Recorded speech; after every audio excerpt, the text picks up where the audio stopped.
Hey. Well, how's it going, everybody? Yeah, we have 3 viewers, which is pretty good for at least this Wow, channel. right off the bat? Yeah. You sure it's not just us? Yeah, I think it probably is. We'll see. Well, it can't be me. I don't have the. I don't have the Oh, it's not stream me up right either. I don't know about Clint, but I low-key no. had it up in the background, just lurking. oh now. well. So at least 2. Well, I think we're about to lose them. So I don't know if you're new to this channel. If you're watching this channel, you're probably not. I'm Drew. This is my channel. Moving over to this side, it's Clint. What's up? I like Steam. And then below me on this side is Cameron. How's it going, everybody? I'm Cameron. I also like Steam. Well, then Scaletrains is about to become our most favorite brand. There's the tie-in. Lit. Oh, really? Yeah, we'll see. So I'm intrigued. yeah, well, for anybody who's watching this, who's been living under a rock, Scaletrains acquired the MTH HO scale tooling. They acquired the S scale tooling too, but we're not going to talk about that because we don't do S scale. We're too cool for that. Cool. I'm Well, just kidding. I love S scale. so I named the stream Scaletrains Conspiracies because my purpose was I want to kind of guess about what some of the stuff is we're going to see, because I got the chance to talk to Shane Wilson and I got some of my most burning questions answered, and I want to use that information and see if we can predict. And I wonder if they're going to watch this and they're going to be like laughing at us. They're like, "Oh, you're wrong." So plot twist. Okay, I actually watched your interview that you did with Shane today, dude. First of all, fantastic job.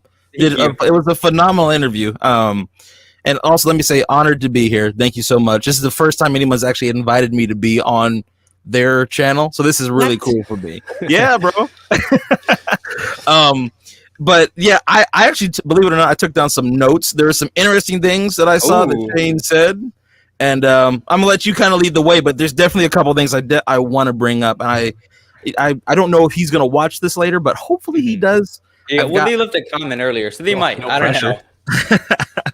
But yeah, there's a lot of cool things that I think Scaletrains is gonna do. So You sound like you know more about that interview than I do, and I lived it. So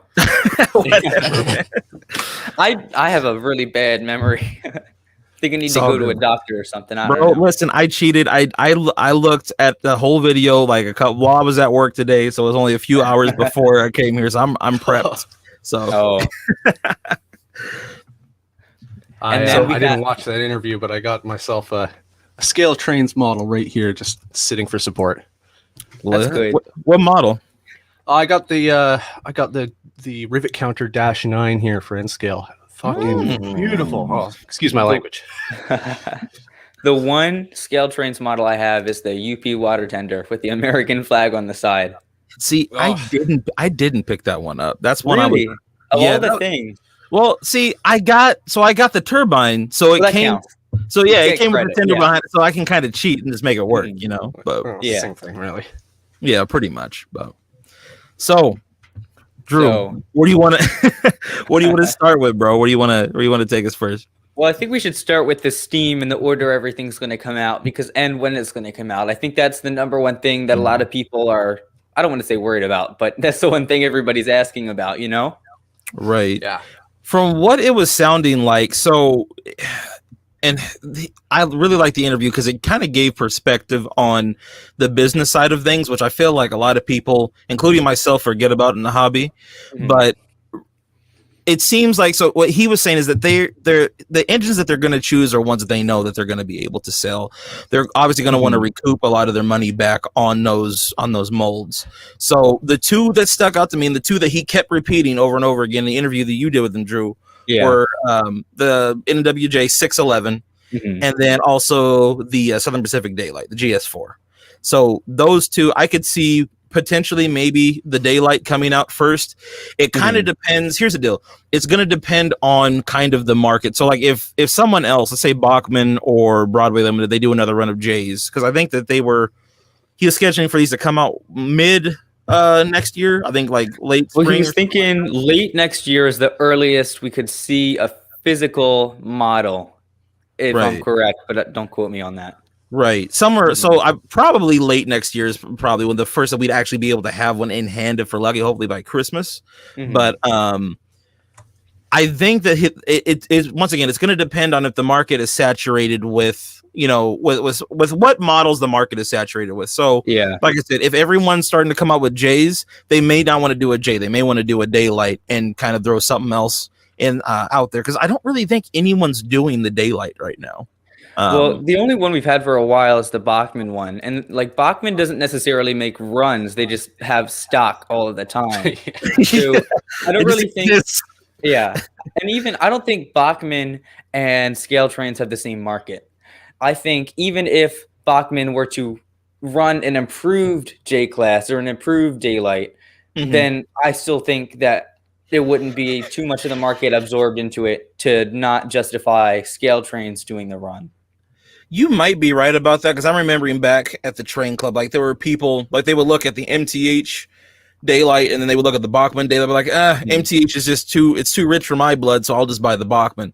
So you might be right. But I also did know some people who said, the Bachmann is good enough. Like I would buy an MTH, but I have no reason to, since the Bachmann model is available and I could buy 2 or 3 other. So they do compete, but I do agree with you to a certain extent. Like there is a difference in the market. I think that, like, so it's like Bachmann's there's soundtracks, their sound value line, right? Like I think that it's not quite entry level, but it's like for the people, like the people that are on a budget, right? That are that are modeling on a budget, and then like Scaletrains is like super ultra mega high end. Like here's brass, and this is Scaletrains, like right here.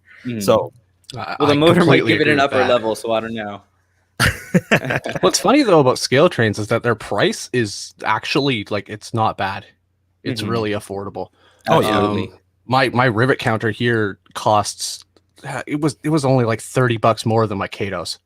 Like or Kato, or however you say it. Probably made somebody mad there. Either way, tomato. But yeah, it looks like a brass. It looks like a brass. Now, Cameron, you primarily do N scale, don't you? Yeah. Space and all that. Right. But I have dipped my toe into HO. I started in HO all the way back when I was like 8. And it's just something about the size is just more workable for me. So I think going forward, I'm probably going to be buying most of my Steam in HO just because it's easier to appreciate the detail at that size. That, and there's more variety in HO. Yeah, exactly. And even N scale though. Like MTH has more HO models for Steam than there are in all of N scale. Not counting brass. Like I don't know. I haven't checked, but it sounds right to me, because I can count on like 2.5 hands how many steam engines are available on the market right now for N scale. I see what you're saying. Yeah, what's current? So not counting pre-existing runs, not counting like rare brass models. What is basically 90% if you were to start right now buying steam engines, what would be available? Not a whole lot for N.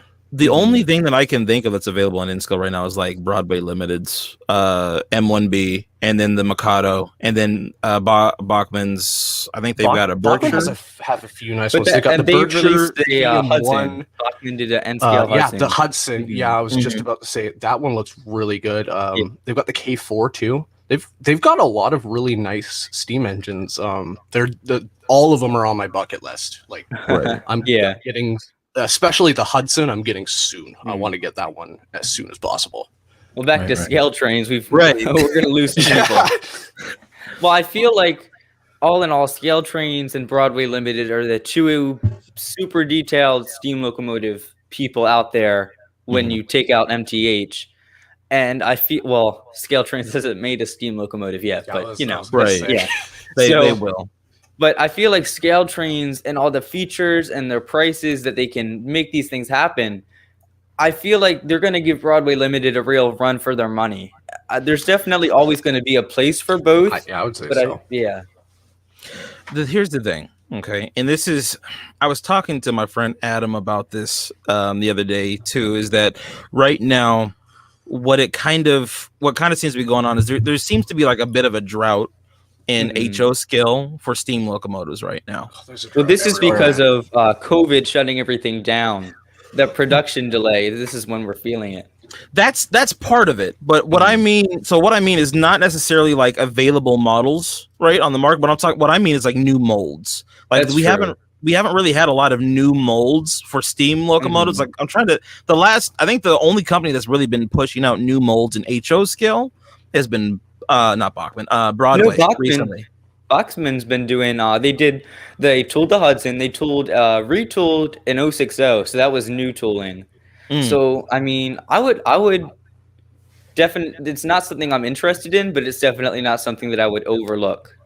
Right.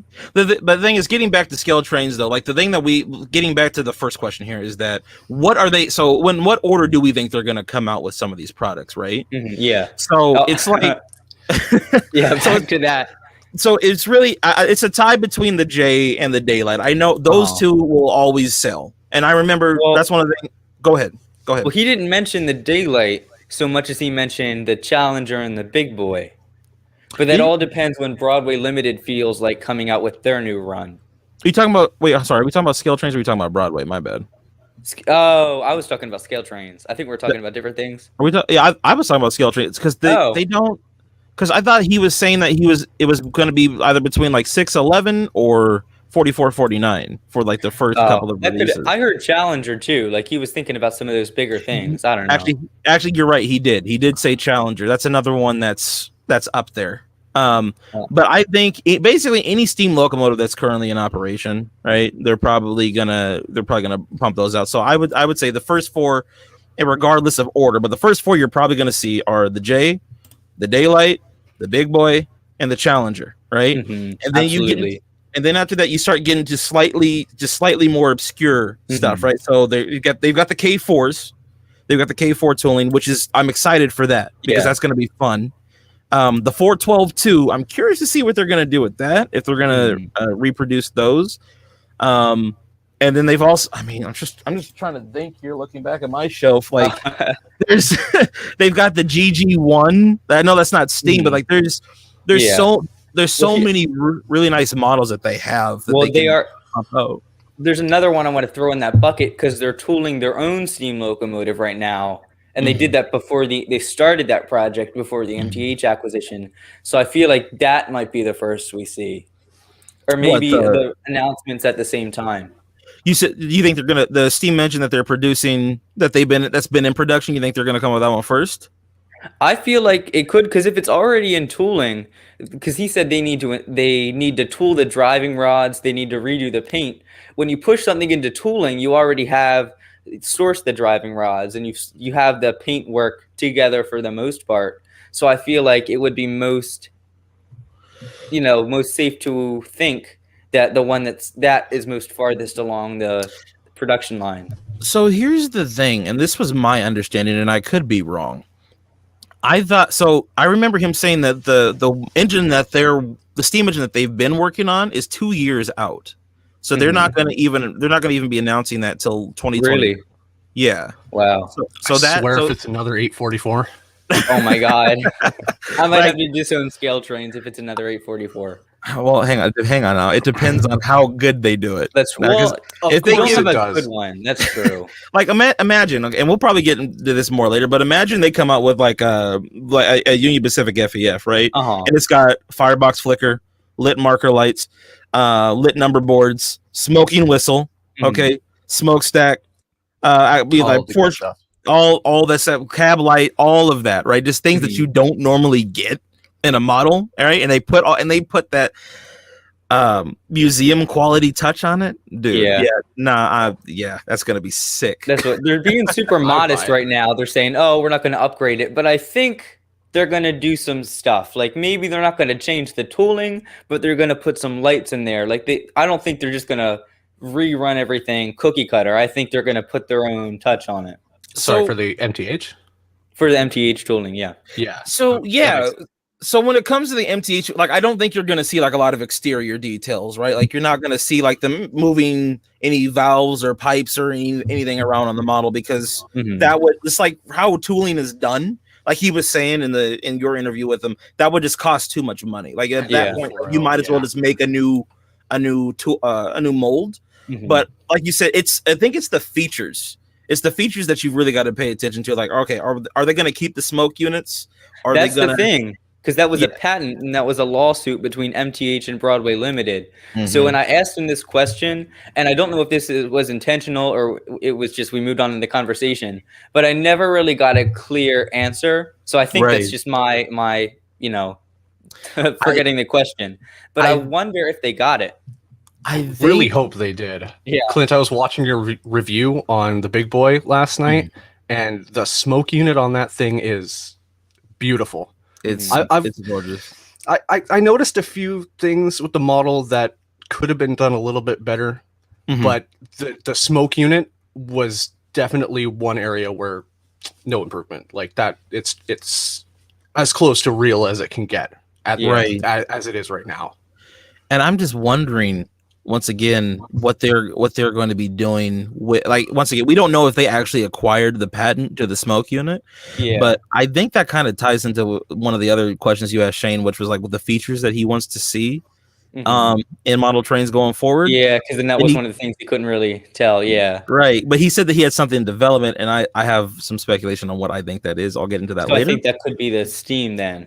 I think, but I think that might be part of it. I think the smoke unit is probably part of that. They might be trying to take maybe the patent if they acquired it and then make it better. But at the same time, I think the reason why he can't say anything about it is he doesn't want to promise something, right? So like their first engine, well, they're so modest. That's what I like about them, because they over deliver. That's what you want to do. Mm-hmm. The government under delivered the vaccine. We want to over deliver. Like too political, man. Even what's the new diesel that they're coming out with that everyone's like drooling over right now? NW something. Tony Cook told me about it last night, and I completely forgot it. You had the video of it on your. Hold on, let me look. Oh, SCL39. I put that out a couple hours ago. Yeah, great video by the way. That was dope. Oh, thank you. The SD, like, first of all, when I first saw that, I was like, wait, what is this? I'm like, is this an SD4? What the?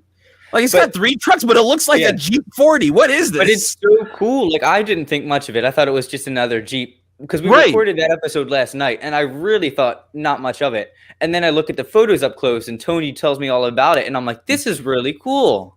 Yeah, dude. Tony was the guy that you had in the video, right? Yeah. I'm gonna look this up. Yeah, so the if you go on Drew's channel, he actually has a video with a little bit of footage of it running, the Scaletrains model running. But dude, it's like that's a Scaletrains video. I didn't ask permission. I just did it because it was a Model Railroad News video, and then they put ad in Model Railroad News, so I thought it would be okay if I used it for the Model Railroad News. You already stole the video. There's no point in trying to. I'm not deleting the video, so if somebody's offended, I'm really sorry. It's not monetized.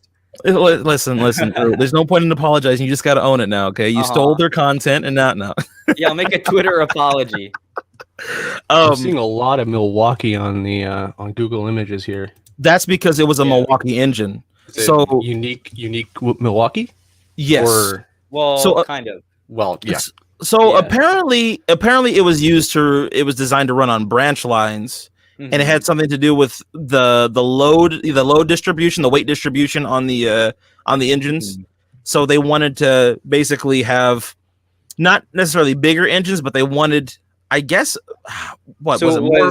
they took the body of what's basically like a 4-axle Jeep 38, and then they took the kind of 2,800 horsepower is all it had, so it was really not a lot, and they distributed the weight over 3 axles, and to make it have those tighter turns, they took 2 wheels on the truck closer together, and 1 wheel was farther apart, so it could kind of get around. So everything on that thing pretty much has to be tooled from scratch. Yeah, because the only models that you could get of this prior to Scaletrains doing it is brass, which is what I found that was really neat about it. And learning also, the gentleman that you had on in that video who was explaining it, dude, he did a fantastic job. I'm like, I've never cared this much for a diesel ever. I might have to buy one. You gotta come on over. I do like diesel. I'm looking at this. It looks really cool. Yeah, dude. Yeah, Cameron. It's a fantastic looking model. It's so unique. It's just something that's different. And this is going to be their second museum piece, correct? Yeah, well, because the first one was the turbine, which they're going to come out with another run of this spring, and I'm going to buy that thing. Yeah, you will not be that disappointed. Turbine is another. It's another bucket list one. Or maybe I could review it for somebody. I mean, if they want to send it. I mean, Cam, are you going to get it in N-scale when they come back? Do another run of those? The turbines? Yeah, probably. That would be neat. That's a beautiful. I'm split, but I'll probably be going with N-scale just because I'll be able to run it more. Right. Anyway, Drew. I'll let you take over again. Sorry, I could talk forever. Well, Andy Ambrose said something right here, and it was something I wondered too when I first heard the announcement, and then I forgot about it until now. The MTH digital couplings, I'm not a fan of them at all. Like maybe for bigger layouts it's good, but I have a 4x6 with 18-inch curves, so those couplers kind of just yank the cars off that tight radius, and they're not really flexible. So I mean, I wonder if they're going to keep it. Yeah, the couplers are a bit awkward. Like I always thought they were a neat feature because it was something that was exclusive to O scale, and they found a way to do it in HO. But if they never had that feature on another engine again, I would not be mad. Yeah. Normally, after a bit of time, anyway, those couplers ended up breaking, and you'd have to put a KD on in the first place. So, I don't really think that's something that's necessarily worth keeping unless they can figure out a way to improve the design. Or I think someone in your chat just mentioned KD's got don't they have like the automatic couplers, the remote couplers now, as well? Well, yeah. For a while, MTH has been they install the electric coupler and then they include KD's in the box. Right. But I know that there's a company that just came out with like electro couplers. Oh, I'm not sure. Yeah. It would be cool to see some models with those on them. I know, like I said, there's just like a little motor and it just opens the coupler automatically. They look just like KD's and you can do all sorts of cool switching moves with them, but wow. I don't know. Well, have to check that out. Yeah. I feel like a non-rail fan here. Like you guys are talking about like these are space words here. Electro couplers, like electro couplers. Like well, that's why you should HO scale because you'll know so much more. Not only is this stuff like never gonna happen in N-scale, I don't think it's even possible in N-scale. It's so small. Just because it's so small. You can't get that sort of stuff. Well, I wouldn't say that. I installed a Next 18 coupler into a tank engine today, or a Next 18 decoder. Do you know how small a Next 18 decoder is? Bro, no. My thumbnail. A sound decoder the size of my thumbnail. It's not even funny. Yeah. You did it in an HO model? Yeah, well, because it's a tank engine, so it's really small. And it's not a pin. It's not like 18 pins you stick it in. It's an 18 prong decoder, and it's like a notch. It's so small, I couldn't see couplers like that in N-scale. Yeah, that's wild. I forgot what I was going to say. Go ahead. Yeah. Somebody say something. We're just going off. I was going to say N-scale. Okay, so could we go through your list of the features? Oh, are you talking about like the features that I thought that they might put on the models? Yeah. Yeah. So okay. So here's the thing. What did I write here? So once again, I thought it was interesting that Shane was like, okay, yeah, there's some features that are in development that we can't really talk about. Yeah. But he didn't answer like really exactly what kind of features he really wanted to see on the models. But here's the thing. There's only so many features I could think to add that aren't currently being done. He did mention O scale, right? And he said that some of the features are kind of toyish, but that makes me think, okay, so he's looking at Lionel, right? They're looking at Lionel, they're looking at Lionel Legacy. They've got swinging bells, they've got smoking whistles, they got pop-off valves that work, right? I'm thinking, hear me out, okay? I'm thinking that they're gonna. So first of all, I like the fact that they're kind of partnered with ESU because ESU seems to really be trying to be very innovative because they know they're going to be big, just like everybody else in the hobby. Exactly.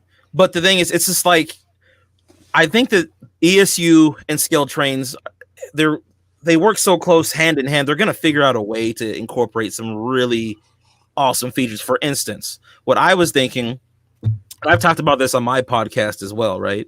Where it would be nice to see cylinder steam coming out of the cylinders on HO models. If they're already playing with smoke, dude, if they're already playing with smoking whistles. Well, here's the thing. I talked to Jason Tron about it, about both the dynamo and the cylinder cocks, and he seemed to think that even though in theory it would just be a tube for the dynamo and that would be easy, there's only so much real estate to have a separate smoke generator and the plumbing and the fans you need for that. Yeah, so though it seems really easy, it's really so much more engineering that has to make it that small. Yeah, right. It's simple on paper, but everything else, not so much. Well, here's the thing. It depends on how many features you're trying to incorporate at one time, right? So, like, if you just have a smoke unit, like I say, you have a model and it just has a smoking dynamo, right? That would probably be simple to do, right? Or if you just have cylinder steam, that would be pretty simple to do, right? But trying to get an engine that's big enough to do cylinder steam and smoking dynamo and a smoking whistle and a smokestack with the four chuffs, that's wild. Well, what about a pop-off valve, guys? Like, we gotta have everything. You need like a jet engine to just propel it up. I think that's probably going to be the last thing that happens, because you need a fan to stick it out. Like, anybody could just kind of have it come out like the dynamo would, but I feel like to have that pop-off valve. I think the smoke unit that was already in that big boy that you reviewed, that would do a pretty good job of simulating a pop-off valve. It shoots that pretty high up. The one for the smoking whistle, so even on the MTH big boy, right? So if you reprogram the CVs on the on the Broadway Limited big boy, right? You can get like a constant smoke output while the train's in neutral. When you do that, okay, and this is the reason why I don't do it on my big boy from Broadway, but when you do that, it makes the smoking whistle. It keeps it. God, I can't talk today. It keeps a constant smoke output pouring from the whistle on top of the smoke unit, right?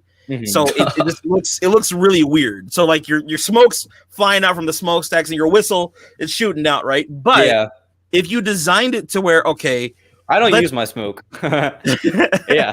But like, you're too young to smoke. Don't do that. Whoa. But like, if you took that if you took that same concept and then just moved it down for like a pop-off valve, you could really have something that would just shoot out and just time it. Time it with the decoder to where, depending on how long the engine's been sitting, it'll automatically just simulate building the pressure after sitting for like 2 or 3 minutes and just shoot that steam out. That'd be neat. And can we talk about firebox flicker and HO scale? Oh my god, dude! Don't even get me started. I swear to God. So I spent way too much. I got a Rapido. They made a pannier tank. They're UK people, and I got one, and it has firebox flicker, and it's synchronized to the shoveling coal sound. And I'm like, why don't we have that in North America? Bachmann was the first people to do that. I'm like, no offense to Bachmann, but they're not usually the people who have like the first to innovate. Yeah. There was a guy. Also, quick backstory. So I'm doing a decoder install on an engine that I just bought, right? A brass engine. And I've been doing a lot of research on how to do like firebox flicker and how to do it the right way. There's a gentleman on YouTube years ago when I was about, how old are you, Drew? 16. Holy crap, bro. Wow. I'm just short and I look like, like a fetus, so I don't know. Oh my god, bro, I'm old. No, so we both got stuff on our channels from when we were like 12. Wow. So like, when I was about your age, there was a dude on YouTube. I was actually looking at his video earlier today, but he had an 0-3 model where he put 3 decoders in an engine. Oh my god. Yeah. So this is how it's set up. I could probably find the video, but anyway, so it's got firebox flicker, right? It has, on top of that, it's got a fireman that actually is shoveling the coal. It's on a little motor, and so the fireman rotates and he's shoveling the coal in, and every time the fireman moves over to the firebox, the light flickers like he's opening the firebox door, and from a distance, it looks like the door is just opening every time the shovel gets close, right? Then he had marker lights, and he had a moving bell. And so this is not HO3, this is O3. right? Yeah. So not that much bigger than an HO model. It can be done. You just have to, like I said, he'd had 3 decoders in it to control all those features and all the lights. Translates to price, so yeah. Unless ESU continues to be best friends with soundtrack or Scaletrains. We're gonna be looking at $2,000 HO model. So this was a Denver and Rio Grande K27. I believe it was actually, sir. I believe it was a K27 for your information. That's just why I don't. That's just my assumption because like that's the favorite. Everybody has Rio Grande because all those numbers just. Bro, what do you, bro? Look, bro. Okay, let's. Okay. We're gonna lose people. We're not gonna lose anybody. We're fine anyway. But yeah, that's features like that would be really neat to see. This is what I'm getting at, and I think Scaletrains will probably end up doing it. Yeah, so. I agree. For me, it's more detail than features for me. Like I'm not gonna lie to you. I see some of the MTH models and I see like some of the sound programming they have in there, and I'm just like, that's really extra. I don't need 28 sound functions. Like yeah. I need lights. I need like all the lights in the world, but I want them to have like I want them to really perfect like the core fundamentals, like the whistle sound and the chuff revolutions and like synchronization and stuff. I want the sound card to be itself, like perfect don't before use the we same start adding thing stuff on. Board. Yeah. So when you say extra, like what features do you feel are like extra that don't need to be added? Well, crew sounds. I was looking at when I was watching your Big Boy review. I was watching that this morning, so it's the most recent it's context fresh in your mind. But you're raving about the moving bell, and I'm just like, they had a mechanical bell on the Big Boy. Why does it move? Like why would you put time into that but not fix the drawbar between the tender and the cab? Yeah, that was really bugging me on the review. I'm just like, that's really nice, but that drawbar, I'm not gonna lie to you, that would be a deal breaker for me. Yeah. I get that, right? I think when it comes to me, due to my ignorance is bliss. I don't like I can see it, right? In my mind, I can see like, wow, this is like 8 person links away. Like the tender's 8 person links away from the engine. Like this is crazy, right? It was but on the track bed you had it on. It was 4 ties apart. That's ridiculous. That's wild. Yeah, that's like 4 people standing. Broadway Limited, like Broadway Limited's drawbars are pretty good comparatively. Bro, I like Broadway's drawbars and Athern's. Athern does a good job on theirs too. Oh, yeah.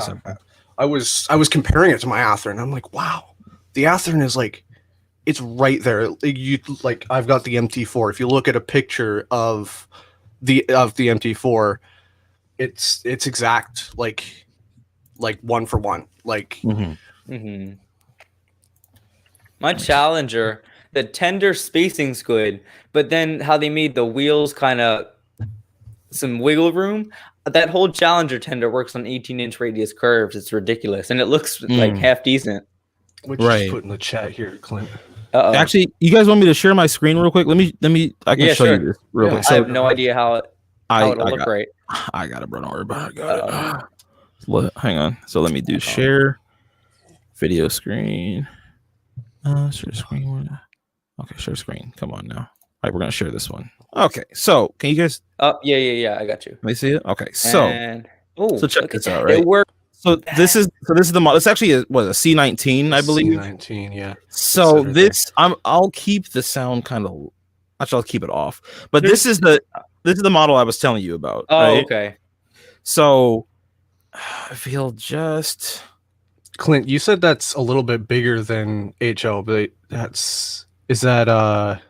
So it's 0-3. So that wouldn't actually be much bigger than an HO model, honestly. Because the C19 is tiny. The boiler is probably the exact same. All the rooms in the cab, right? Tender. But like, look, see the fireman shoveling. How the light flickers every time he moves the shovel over there. You've got additional firebox flicker down here, and then you see the bell moving over here. or you did see it moving over here. Yeah. But anyway, like and that's all from a little motor that's inside the top of the cab. It's got a cab light. That's what I'm saying. Like really cool. They can.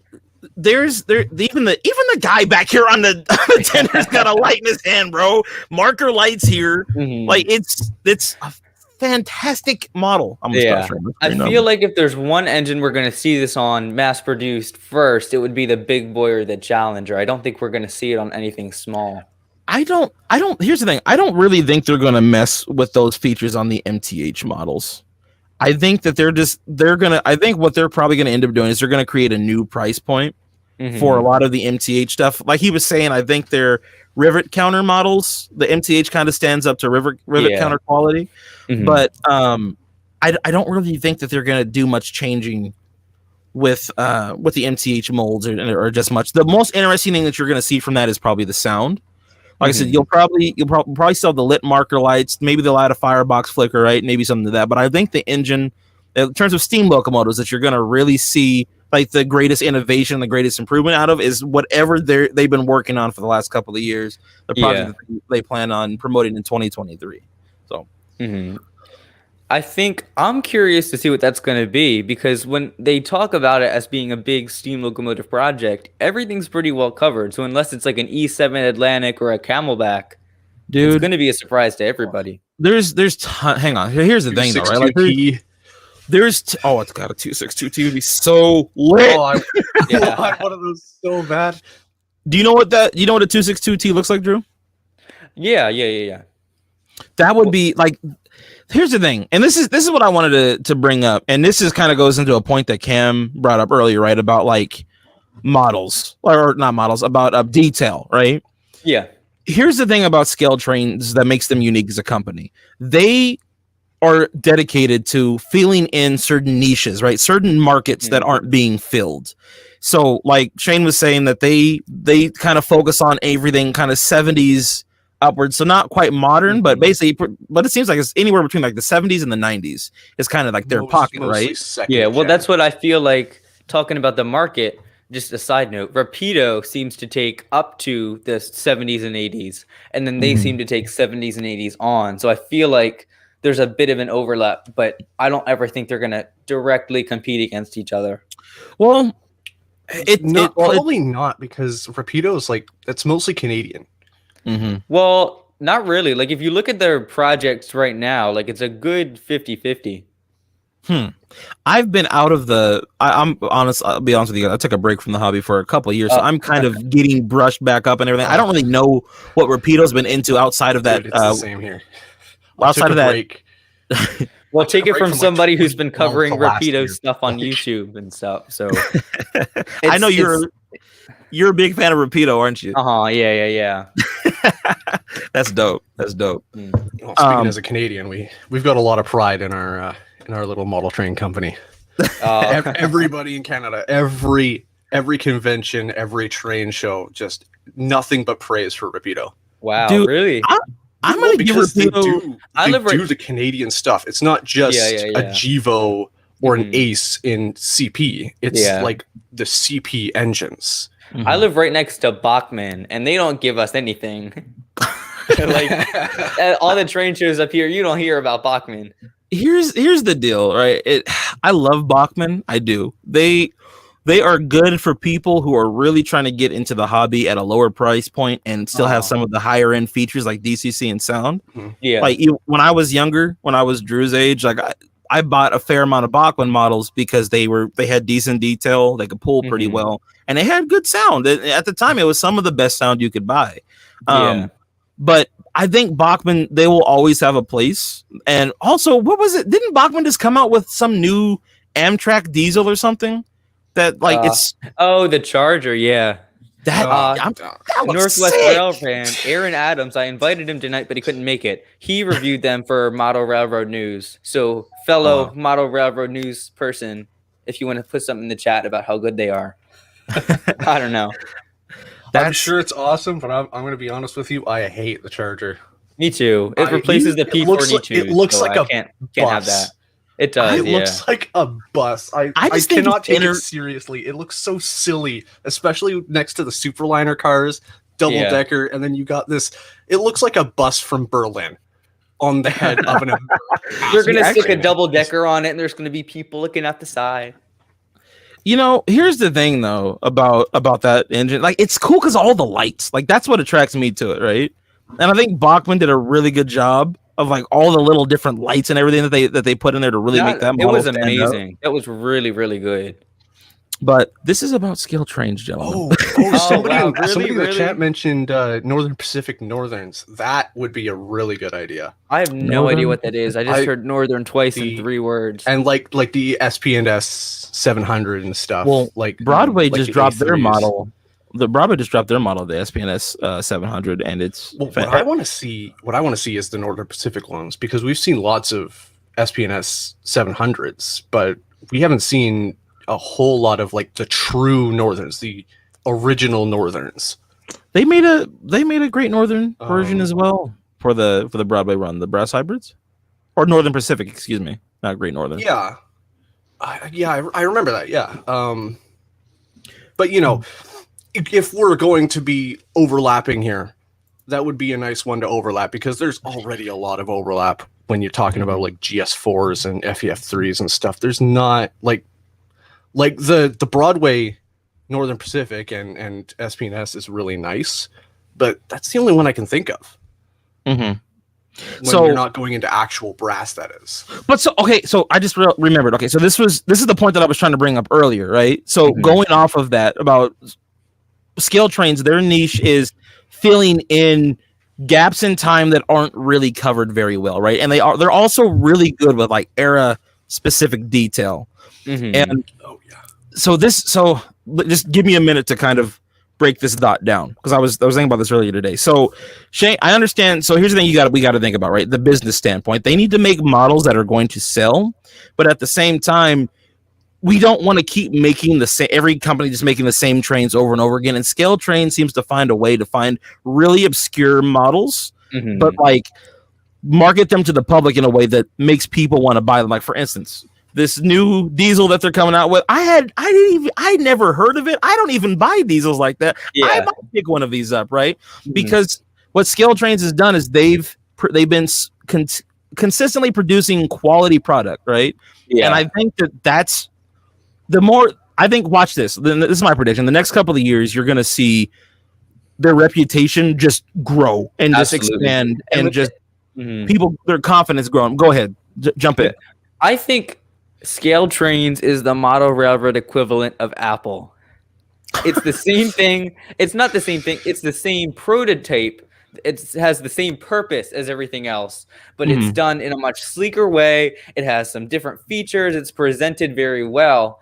And they said in a couple years, they're going to be selling far more than the competitors that are making the same thing. I think they're more like a Tesla in the sense that like they don't pump out like a crazy amount of stuff. That's true. I don't see 7 billion model trains ever being produced. But but hear me out. This is why I say they're kind of like Tesla in the sense that like the product that they put out is not only quality, but like they're garnishing like an insane reputation off of a limited amount of product. Yeah. And so what I'm saying is this, or the point I'm trying to get to is this. They're gonna come out, they're gonna do their MTH line, they're gonna come out with their other diesels and other projects that they've got going on in the back end, and then they're gonna come out with the steam engine, whatever the steam engine is gonna be. I think it's gonna be one that's pretty popular. I guarantee you it's probably gonna be something that has either been restored recently or something that currently runs. Maybe it's Santa Fe, the Santa Fe 484 that runs. Something along those lines, right? No, 30 or 3751. 3751. I think it might be something. I think 2926 would be a better choice because there's a lot of hype for that engine right now. Was there a tool for that? Well, it's really similar to the 3751. Well, class. That's what Rapido. Like, visually, they're very similar. It's a different tender, and I think Rapido was producing much heavier 10-wheeler for Canadian Pacific and Canadian National, and they thought they could just kind of tool some different parts and use the same thing. But they found out that everything was so subtle, but you had to retool a whole new locomotive. So they canceled, not officially yet, but kind of not enough. pre-orders for the Canadian National, so it's kind of done. While Canadian Pacific, we have a painted production model.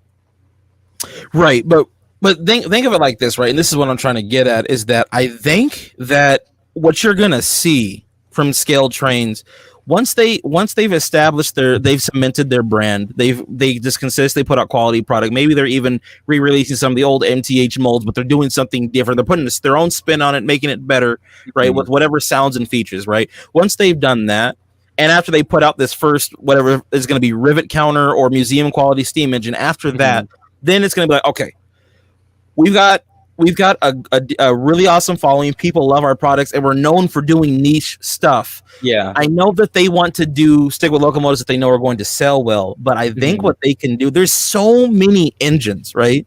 There's so many engines that they can do, like in just the steam era, from like railroad specific designs. For instance, the model that I bought that just came to me today is a New York Central H10A.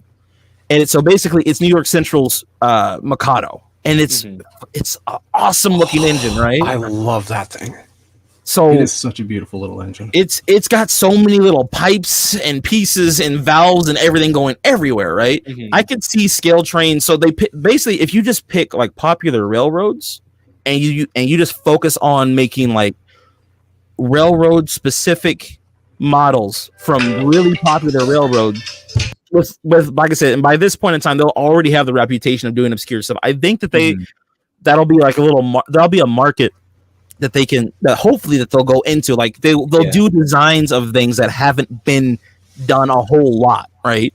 Like or trains that maybe haven't even been done outside of brass. We need more of that. We need a company to do that in HO scale. We don't really have, the closest thing we have is Broadway, but Broadway's kind of sticking to more popular engines. Like everyone's gonna want a Class A, a Y6B, a J class, all that stuff, a K4.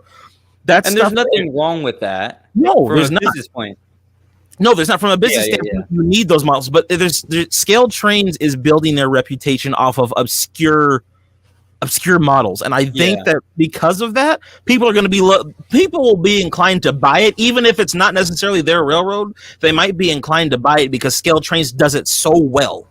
So that's my sense on that. But I think as soon as Scaletrains' first locomotive comes out, whether it's their own or this J class, I'm rooting for the J class to come out first myself. But I think that's going to be their biggest announcement to date. I feel like, because usually they leave orders open for 30 days and kind of pump it through.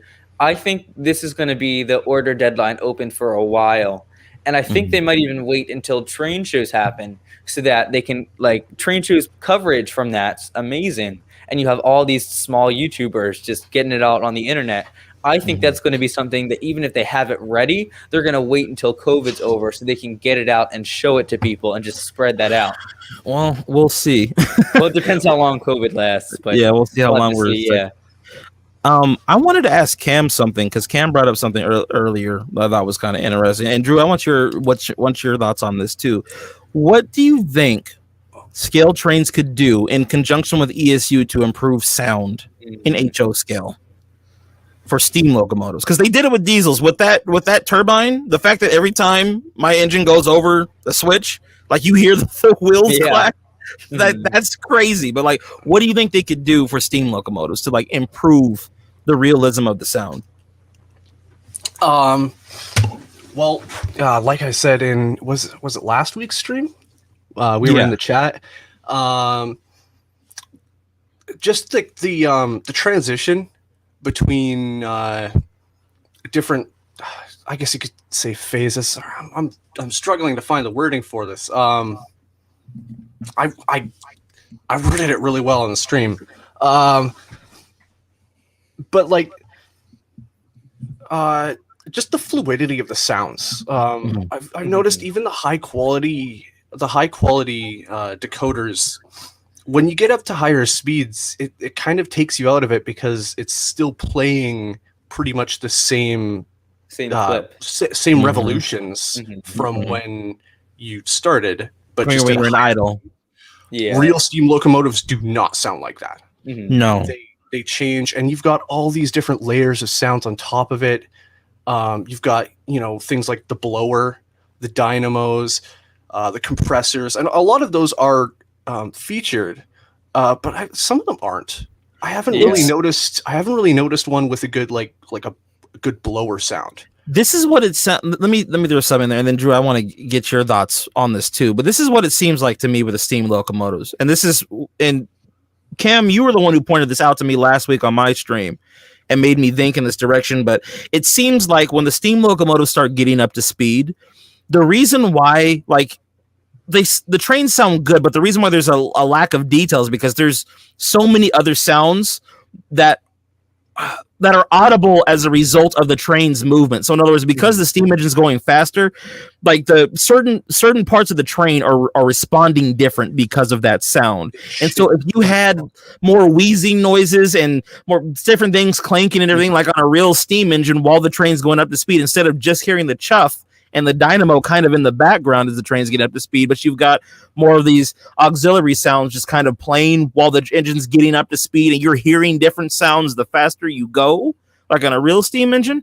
I think that would make it more immersive from a running standpoint in terms of like sound. So basically you have different sounds that play at different levels or different speeds of the locomotive's run. Yeah. So Drew, what do you think, bro? Well, I think the main thing that sticks out to me that I'd like to improve, and you said that as it gets faster, the sound card, it shouldn't just be that same, half a second clip over and over again, just faster and faster. I think they should record that, but then the steam locomotive always sounds like it's working. Even on the nicer things like the Challenger, Broadway Limited has it increases the chuff load when you're pulling a heavy load, but it doesn't decrease from the baseline. So when you're going downhill, it still sounds like it's going uphill. So what I like is ESU did a good job. I installed a decoder in this thing today. It slows down. And even when you level out and it has the load detection, it'll stop making chuff noises and you just have the rod clank. The cylinder cocks and the rod clank. Well, not even the cylinder cocks. You just have the rod, it's very responsive. And a lot of those things you covered, I don't know where else you can find the sound file, but it really solves a lot of those things. And then as you were saying, I don't think that the air pump should be going off every 5 seconds or random, because I think it should depend on if you're sitting there, you don't really need to be running the air pump a whole bunch because you're just sitting there, you're not using anything. I think that, and Soundtracks has done a good job at this, I forget what they called it, but you only run those random features when they should have prototypically happen. Like it shouldn't happen as frequently. I just don't want a random number generator and it's like, it's been 10 minutes, play a sound, roll the dice, play the compressors. Yeah, it's like, why do we need that? Compressors go on when you start slowing down because that's when they're applying the train brakes and stuff. Yeah. You don't need it when you're idling. Cylinder cocks come on only till about 5 scale miles an hour. Yeah. I think what is it? God, TCS does a really good job with their decoders with that as well. Like when the drift chuff that kind of comes in when you lay back on the throttle, that's kind of neat. Yeah. Yeah, the intensity on a real steam locomotive, the intensity is never constant of the chuffing. When you're getting up to speed, it's really loud and it's really one after the other. You're hearing each individual revolution, but then as it gets into higher speed, they start pulling back on the Johnson bar, easing up on the throttle a little bit, to a point where when a train is galloping at 50 miles an hour, you should be hearing barely any chuffing at all. It should be silent. Right. It's not silent. Not silent. But you're hearing the rod clank more. You're hearing some of those other auxiliary sounds that we were talking about. The air pump. And I have seen that on some decoders. I'm blanking on what it was. I'm not a big sound guy, so I'm not. I don't keep up with them, but I have seen videos. It might have been ESU. I've seen videos of trains, and I'm like, wow, that thing's going at track speed down a slight grade, and I'm hearing the rod clank, and I'm not hearing the chuffing. That is really good. I want more of that, and I want it to go further. I want it to be all of the sounds that a steam engine makes. Because True. sounds are one of the most interesting parts of a steam engine. Right. And that's the thing. It's like they need to, manufacturers, including Lionel, who I think has probably to this day some of the best sounds in model railroading, period. They need to play with that more. Like, sound design is so important. Yeah. And it's, like, it could really use improvement, honestly. Even the current stuff. Like, I'm talking from like a sim perspective here. Like, I play a lot of train sims, and I'm going to be honest with you, they kind of make model trains sound like Lionel toys from the 50s. Like, even the high quality stuff, I'm sitting here, I'm just like, my stuff sounds like a real train, and yours still kind of sounds like a toy. Two things. So first of all, there was a period kind of in the late 2000s, and then maybe even into like the early 2010s, where everybody was just happy that sound was out there, and everybody just kind of had it, and you're not really looking for an improvement, you're just looking to have it. And then everybody's kind of like, oh, we should improve. So then Soundtrack Tsunami came, and then ESU kind of had its more basic thing, and everybody kind of stepped it up a little. And then even that stayed for a while. And then we started to get TCS enter the game and Tsunami 2. But then the second thing is the limitation of speakers. And that's why cell phone speakers, like Rapido's been starting to use cell phone speakers. And that's like, you can play anything out of your phone and it'll be fine. That's why cell phone speakers are the key to getting that wide range of sounds and that wide bass. And you can really do anything you want.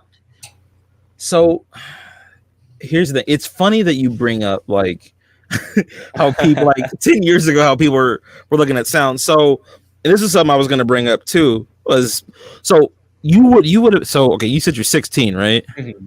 Oh my God. You were like, so you were like, you were like you were 6 or 7 when this was going on. I was like 14, but like, so I remember, I'm like actually looking at my channel now, my old videos, because I wanted to get the timeline of when this was happening. But we went through it. You probably don't remember this, but we went through a steam locomotive drought in HO scale. No one was producing anything.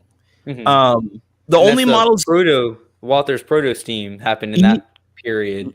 Even then, right? Like you, if you were to go on eBay, the most you would find is a Bachmann like Berkshire and like a Bachmann 440. If you were lucky, right? That was it. It was dry. Broadway wasn't coming out with anything. MTH, nothing, right?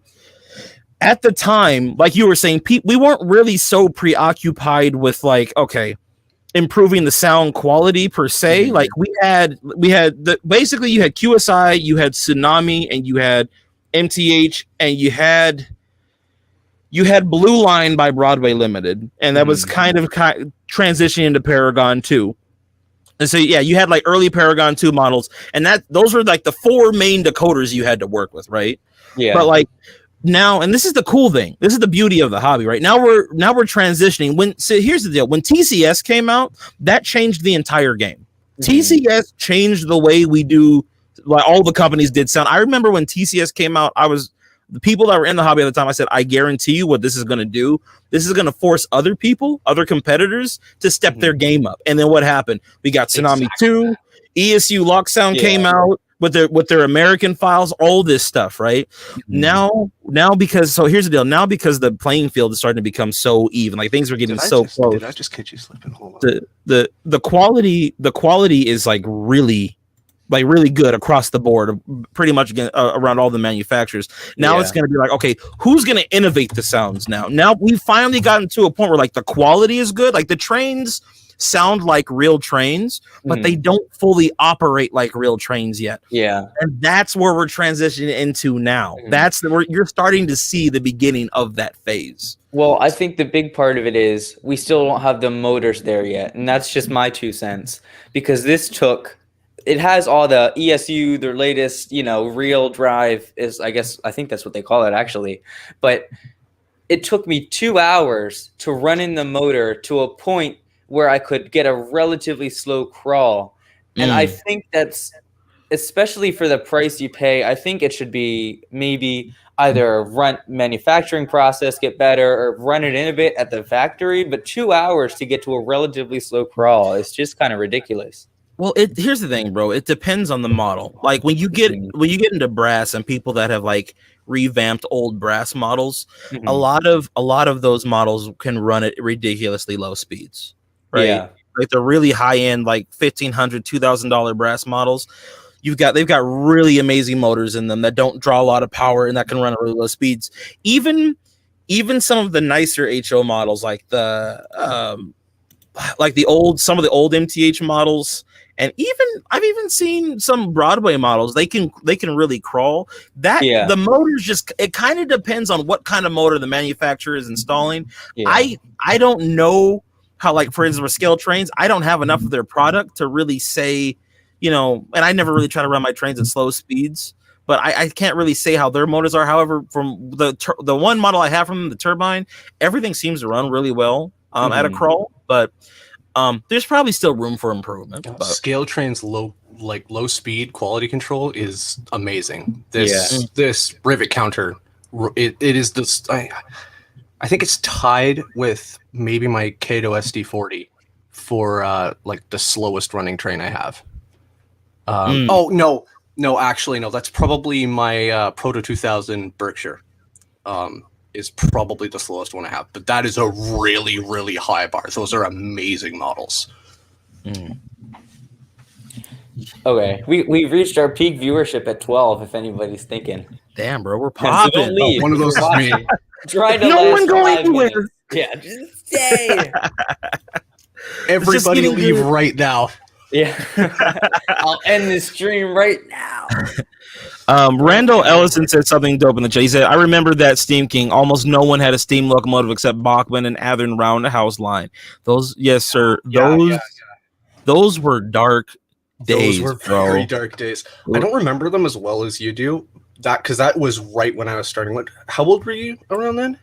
I think I was 15 going into 16 when 15, they started. Yeah, so I would have been probably around like 10 or 12. How young are you guys? Holy crap, man. I'm 21. I'm not that much younger than you. Was I not born yet?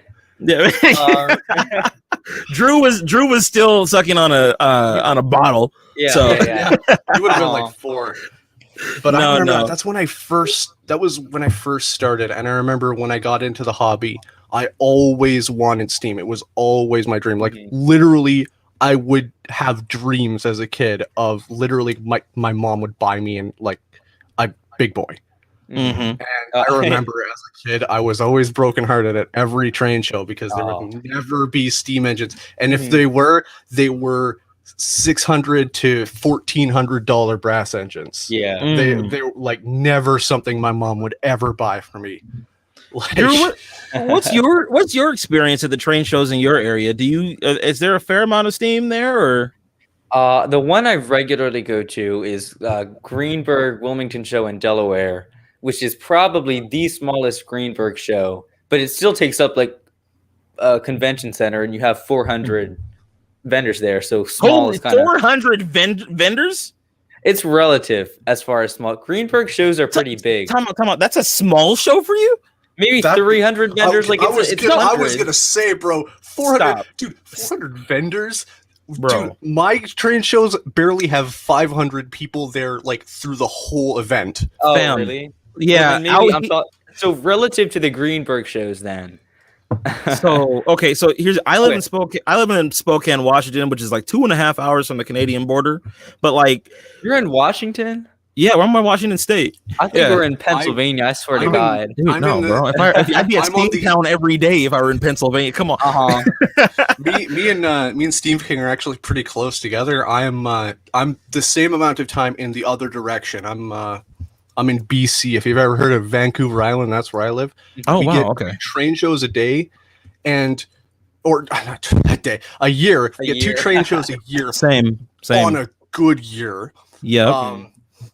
And like, it's really nice, but you're like, I remember there's this one like HON3, I think it was, model that I saw at every single show from when I was like my first show when I was like 8 or 9 until my most recent one, which was like I think it was the year before last, before COVID. That's kind of how the Rapido RDCs were when they first came out.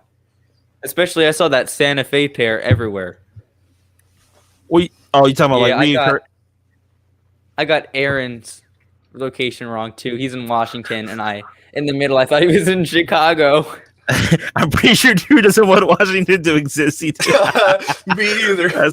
That's wild. That's wild. You guys should just be BC South. But yeah, like. Oh well. So I hate to say this. Oh, sorry. Go ahead. No. Go. What are you gonna say? I'm intrigued. I was gonna say I hate to say this, but like Scaletrains, we got to get back to it. Why you hate to say it, bro? We can rein it back in. We can rein it back. We're just talking. It's all good. The title's not on our screen, so we forget what we're talking about. Anybody who's watched Steam King's other podcasts knows this is what happens every time. You get sidetracked, especially when I show up. I said 60 minutes, so I mean, are you guys okay on time or? Dude, I've got more time if you're free to talk. Okay. I'm here with Clint. I was expecting this to go on for at least 3 hours. Okay, calm down now. So like an hour and a half on TCS. Listen, it's almost Drew's bedtime, okay? We can't do that. Whoa. It's a Friday. I get to stay up until 9. I can stay up till at least 8:30 tonight, okay? I can stay up 8:30. Oh man. We lost one person in that. Sorry. The person. We're so good. We're back at the peak. Imagine what they're thinking coming into this. Like, what the fuck The one did I just person walk who just into? tuned in. Oh my god. Okay. But Scaletrains, okay. Getting back to Scaletrains, do you have any other talking points, any other ideas, Drew, that you want to run by? Well, I wanted to get back to electronics because I got 2 MTH locomotives. I got an ES44AC and I got a 611 a couple years apart. The ES44 came with a busted handrail out of the box new. And when I put it on the track, it worked for about a year and then it shorted out. And I tested it, and it was like the light board that sorted it out and the decoder. So like everything was just kind of effed up. And then the J class came, and it was shorted out. I put it on the track and it didn't work. And then so I did something really stupid after that because it didn't work, and I proved it was shorted out with the voltage tester. And so I thought to myself, well, what if it's on DCS mode? Like the switch was installed from the factory backwards. So they say don't switch it to DCS on DCC. But then I did it because I thought the switch was installed backwards, and then it really didn't work. So I returned it to Train World and got my money back. Train World, yeah. I'm going to be on one of those streams on Monday, supposedly. Mostly because I relate to it so much. Wait, time out. What about Monday? What are you doing on Monday? I said I'm supposed to be on a stream with Ken on Monday, so hopefully he's not listening to this. Are you really? Because then they'll see I scanned them. Nah. It was supposed to be, but I don't know if it still is. I haven't heard anything. What were you supposed to be doing on it? That's wild. Model Railroad News PA units from Walthers. Ooh. And so you're gonna. Were you gonna be like Walthers and PA in the same sentence? Yeah, they brought back the proto tooling. Yeah, the Proto 2000 Take my money. No, but let me tell you, I didn't expect anything because all the stuff I've been doing for Model Railroad News is Rapido. And I got that and I was like, oh, this is cool. But I didn't expect much because my last Walthers mainline locomotive was the SW1. And in the relative scale of things, that wasn't really impressive as far as like super detailed stuff goes. This PA unit, if you're watching this, I swear to God, buy one. Like it comes in any road name you'd want. I got the Delaware and Hudson is what I'm reviewing. But so wait, do you have a physical model of it? Yeah. Oh, so they sent you one to review? Yeah, so Aaron can attest to this. So Model Railroad News, they send it to Tony. He takes photos. Tony sends it to us, and we make video and write. Wait, it. So this is gonna be a live. It was supposed to be a live review that you were doing on Monday. No. We're just talking about it. Oh, okay. I see. Yeah, I see. Live review. That would be kind of funny. DCC Train has that all covered. What's his name? Dude. I forget. I forget his name, but I love DCC Train. He has really good. He's really good videos. But getting back to Scaletrains though. Yeah. For the fourth time tonight. So, and I'm gonna segue this way, right? So you brought up Proto, okay, or Walthers, right? In the Proto line, why is Walthers so afraid to make a steam engine right now? I know. Well, that's the other thing. Me and Tony were talking about it. He doesn't know because he's the editor of Model Railroad News, and he doesn't know where that is. So nobody, like, if there's anybody that would know where it would be him. And if he doesn't know it, then it really, like, something must have happened. I don't know. But so that's the thing. Like, Scaletrains has the opportunity to fill in a really nice niche right now, because there's not Walters a lot brings of people. that stuff out, it's going to mess up everything. Like, not necessarily mess it up, but it's going to really make everybody rethink what they're doing. Well, here's the thing. Shake up the market. It depends. It depends. Like, if is Walters going to use an old mold? Are they going to come out with a completely new tooling or something? I doubt that. If Walters did another run of their 080 switchers, or even their God, dude, I those would buy nice. like 10 080s. Or even I would build a fleet of 080s. Yeah. Or their Berkshires. Their Berkshires were pretty nice too. That's what I'm saying. It's going to make all these companies rethink what they're making, because they're going to go back and see, did Walters make that? Because if Walters brings out something proto with a V5 lock sound decoder like they've been doing with their stuff, that's going to be dominant as long as they put the lighting functions into it. I hope so. This is the thing, and this is what I like about Scaletrains, is that they did something different. They wanted to, like, Scaletrains said, okay, you know what? We're not using Tsunami. We're not going to even use the new TCS. We're going to give Luxon a run, and we're going to give ESU a try, and we're going to put their sounds in our trains. And I think that was a really smart move, because now we're going to get trains with different sound files. We're going to get ESU sound files, and that's nice. But I want more companies to do that, to get not necessarily use ESU, but to, like, use maybe more TCS. TCS would be nice, but someone, like, what the hell happened to QSI? Like, I want to know. That was a silent death, I think. Are you in business? Let me look. Let me use the great world of Google. Do you know about QSI, Cam? Oh yeah, I'm sitting here. I'm thinking that is not a name I've heard in a while. Well, the website. Let me share my screen, because their website looks like it's from the 90s. Probably is. Welcome to the model railroad hobby. Someone needs to revive, and that's another thing I want to get into too, is Scaletrains marketing, and where they can really have an advantage.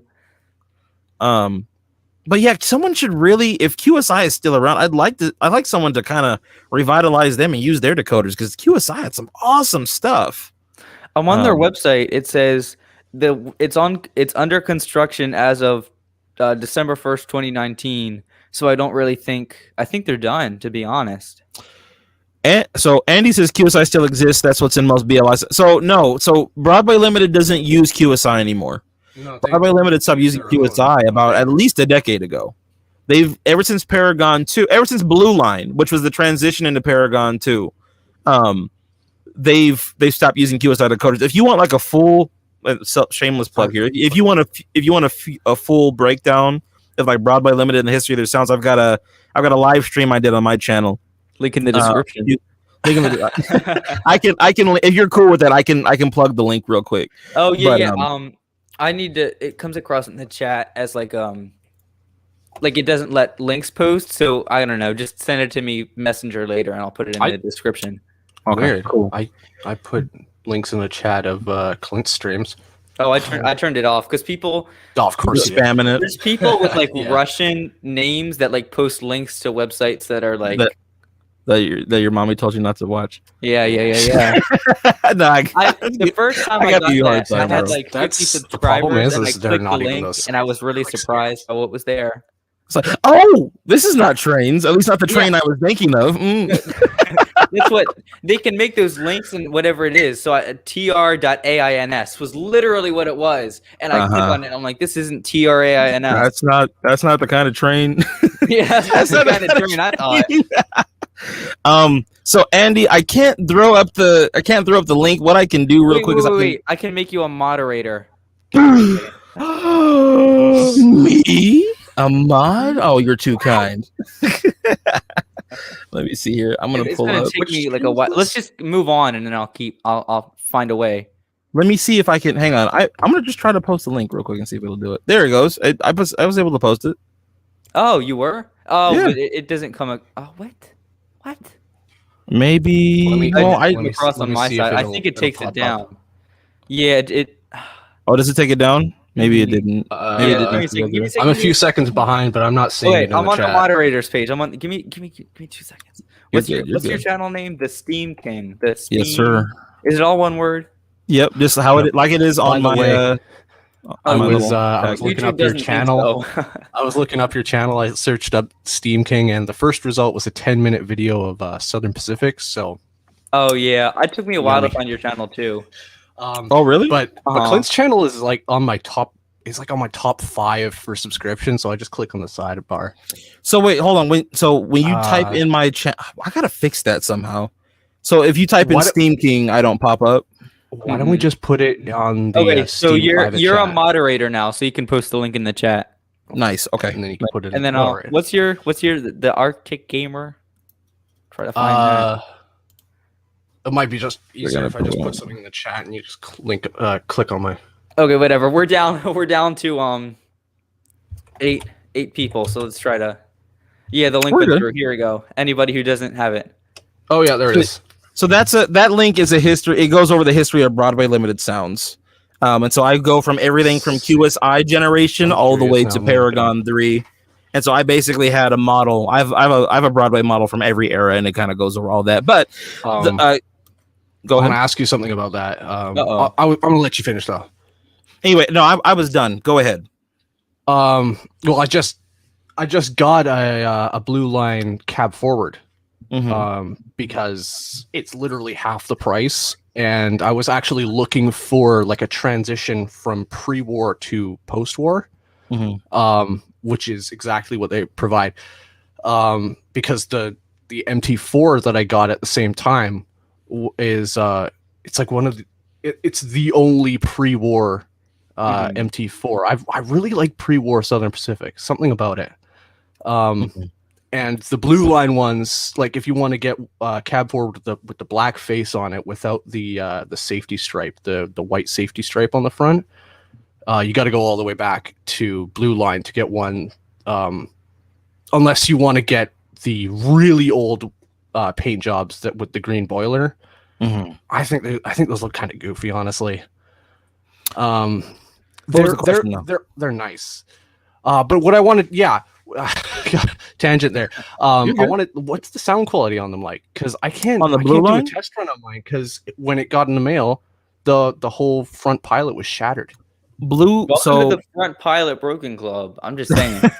It's crazy. I've never had the bad luck you guys have had with MTH has screwed me over, and it seems like nobody has had that problem. Every MTH engine I've ever bought has pretty much worked out of the box, with the exception of one.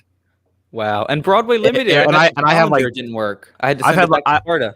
I think I've had like 10 or 12 MTH models. I don't know, but anyway, to answer your question, 12 models. Period. To answer your question, Cameron, the transition is back into Scaletrains. So for the blue line models, and maybe Drew, we can do a discussion on Broadway Limited at on another podcast in the future. Next Friday, 7:30 p.m. Eastern time. Lit, I'll be there. I don't know if you can make it. I don't know if I can make it. But the blue line models are basically the sound files that were in those were the testing point for Paragon 2. So when they came out with blue line, all the sound files that you find in a Paragon 2 model are going to be in the blue line models, with the exception of being able to change like different bells and whistles. You can change the pitch, which is really cool, right? Which they eventually integrated into the quilling feature, but you can't change it to like a different whistle. But the whistle that comes on it, you can change the pitch of it. So anyway, as long as it's a Southern Pacific 6 chime, I don't care. It's not. So you're going to be disappointed. You're not gonna. The whistle on it is not good. I'm going to be totally honest. But you know who does have good whistles? Scaletrains, because they use ESU to cover. And that's what I'm so glad Scaletrains is using ESU. And the other steam locomotive, it's not Scaletrains, I'm sorry, but Rapido. I was like, they announced they were going to use ESU, but I'm like, they could have easily used TCS on their D10 that they're doing, and that would have been really cool. That one looks really good. Yeah. Go see the D10 Model Railroad News Rapido Roundup episode from like a week ago. Just shameless plug. I think it's bro. It's your I really want to get one of those D10s because my local railroad, little branch line, actually used to run Oh, D10 as like their main mode of power. available at trainworld.com. Yeah. Yeah, those are the little 460. Okay, I see it here. I'm looking at your Yeah. video now. Yeah. What? So the Which, video by the way, on the that D10 on our stream tomorrow, that the D10 is going to come up in the sim discussion. Oh, is there a It's, Steam King? yeah. A Steam King live stream tomorrow? Yes, we're going to be talking about train simulators. Yeah, Oh, so my area of expertise. I have never used a train simulator before. Well, here's Simulator what? here's the great here's the great news. Okay, anything and everything you want to know about Train Simulator will be covered tomorrow on my channel, don't Steam put King. that pressure Yeah. on me, man. Link in the description. Hey, Cam, quiet. I'm talking for you. Anything and everything you want to know about Train Simulator will be covered tomorrow. How to get into it, the benefits, features, the beauty of what's known as V scaling. It's an entirely different scale you've never seen or heard of before. But like I said, we'll save that for tomorrow. Cam, You call that the V Arctic scale? V scale, yeah. I'm out of scale. here. All right, dog. Have a good night. All right, now that Drew's I'm gone, just we gonna can. sit on the floor with my microphone and have a You can night. tell he's 16 because people stopped using the phrase V scale like 10 years ago. I'm the only one who still uses it because I'm old school. Anyway, back to This so is way off topic. So real quick, not River Rossi. Scaletrains God is dang it. moving into the V scale market for anybody who's interested. No. No. Rapido. So Rapido is doing. They're using ESU decoders. You said for this model. Yes. So this is the one thing I know. I led that D10 episode. Tony didn't school me that time. They're using ESU lock sound, lit marker lights, cab light. They had pretty much the same lighting package they had on the Royal Hudson, just kind of adapted to the D10. But the thing about the lighting features on this one, I know I'm completely answering a different question than what you said, but the marker lights, usually like on the, I don't want to call anybody out, but the manufacturers that do marker lights that are illuminated, usually pretty bulky, and you can see the film pop out on the sides. But from the samples you see of the Rapido one, it's first of all, the stalk is to the marker light is curved and up, and it's thin, and the film's not coming out the side, so it actually looks good. I see. Okay. Well, here's the thing. I haven't really paid much attention to Rapido because they weren't doing Rapido hasn't really. They just now started doing Steam, so I'm starting to pay attention to them a bit more. Drew, you're actually kind of putting me onto Rapido, honestly. Yeah, I influenced one person. I was paying attention when they did the Royal Hudson. I was kind of out of trains for a little bit while they were doing it, but I did see the model firsthand, and the Royal Hudson, awesome. They had a lot of defects. Like, I don't want to. Yeah, it was my company. I do a lot stuff about them, but I don't want to talk too much bad. But the eccentric crank and the decoder, like a lot of them were defective. Like, I never picked one of those up. Yeah, one of the guys that was running at our local show, one of the rods was broken.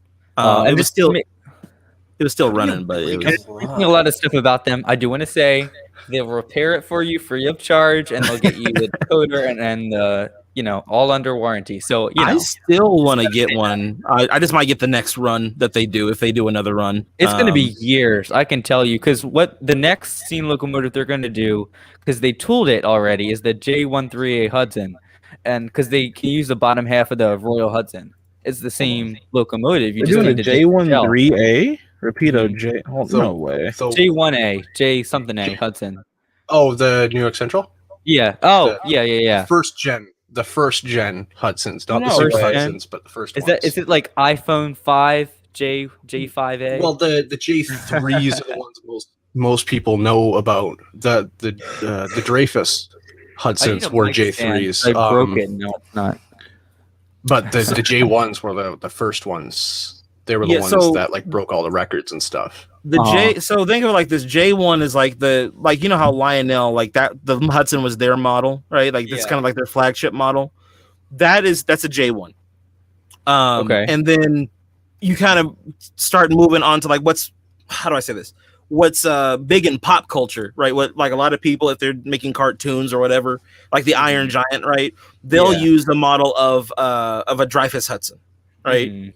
And like that's kind of like the most well-known like steam locomotive type that like you'll see in pop culture. The only one kind of sick of those things. Like, I want to see just a regular Hudson in one of these. Well, that's what Rapido's doing. Well, I mean in pop culture, like. Oh yeah. So realistically, the Dreyfuss, they didn't last that long, actually. And I thought they were kind of ugly. Like, to be honest, I like the Vanderbilt Hudson better. Vanderbilt. I wouldn't say Broadway Limited's making that supposedly.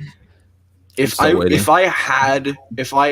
pointed a gun to my head and said, "Name one streamliner that you think is ugly and you can't stand," I'm going to make a lot of people mad. NWJ, get out. Get out right now. You know what? You know what? Bye. All right, dude. I'm so sorry we invited him. I apologize. Well, yeah. Unbelievable. How dare you? Who do you think you are? Speaking of people who we invited to the stream, just one. I knew I should have picked Adam. Oh my god! But the thing about Adam which one would is, you say? Offend me now. After Adam couldn't come last night, me and him texted over Facebook about car insurance for a solid 90 minutes. I can show you. You're not even old enough. I'm gonna just throw a pause on that moment for the sake of art. Anyway, let me ask you this question. We've reached peak viewership talking about car insurance. Yeah. Anyway, okay. I was gonna say a really bad joke. Anyway, okay. Try to keep it PG here. God. It's really hard sometimes. Harry Warren says Rapido has great detail, but their tooling is a hit or miss. Friend of mine got their B36-7s. Detail is great, but had a broken drive shaft. Sent it back and got another one free of charge. But see, that's the thing about Rapido, right? And this is what I wanted to bring up earlier. Responsibility. They have fantastic customer service, and really, even with the few problems that they have, from what I've seen, they make a solid product. Like their passenger cars. I want a set of their New Haven passenger cars and get the little wand and just like tap the top of the car and it changes the intensity of the light. Dude, that is sick. And the RDCs, that's the best thing ever. I do that for fun. Like if I'm at an operating session, red signal, waiting with the RDCs, pull the magic wand out for the lights. I'm just sitting there. I just turn it on and off. Clint, quick question. Yeah, what's up? You're like a West Coast guy, right? Like for your models. No, like I'm no. I'm gonna be honest with you. I love East Coast railroads are probably my. Me too. But like, go ahead. Your display case. You got a lot of UP. Do you know anybody who does good Harriman cars? I have no idea what Harriman cars. Because I would really like an overland consist to go with my engines. Roundhouse. The old roundhouse kits. The kits. Oh no, he's going down the path of buy it and then super detail it. I can't. No. Not buy it. Not I'm buy an it. N-scale Southern Pacific modeler. I'm used to doing my own stuff. But the old roundhouse models, they had some really nice Harriman cars. I had actually have a Daylight. One of the first few passenger sets I got was a Harriman Daylight set, which I haven't ran in years. But yeah, they have fantastic looking Harriman cars. A friend of mine at our old club, he had the Daylight and the Union Pacific Harriman cars, and I think some SP or maybe no, they were gray UP Harriman cars. But anyway, what I wanted to ask y'all. And this is kind of going back into the Scaletrains topic. I hope Shane watches this later and sifts through all the. He said he would watch. So far, this is about like 30% Scaletrains, and that's generous. He's not going to. I'm trying to get it back to 50%. If you guys would just let me segue. We've already gotten 60 views just talking about car insurance this whole time. And maybe we should make all right, Geico, calm down. All right, Geico. I'm going to make Geico commercials for a living. So let me ask y'all this question, okay? So and I talked about this on my stream as well, but so Scaletrains, they said that there were, I think, like 12 or 16 steam locomotive models that were under development at MTH. They didn't have molds 12 to 16. Yeah, it was something like that. They were like 12 or 16. Yeah, I thought it was 2 to 6. No. Oh, I could. I might be over. Maybe I'm over exaggerating. I think it's a little. I think that's a bit over. I don't think. I don't. It's not 6 though. I think 6 was too low. Shit, I'm just gonna contradict both. This is again those Scaletrains people are probably watching, just laughing at us. They're James texting like, back oh my forth. god, these guys have no idea what they're talking about.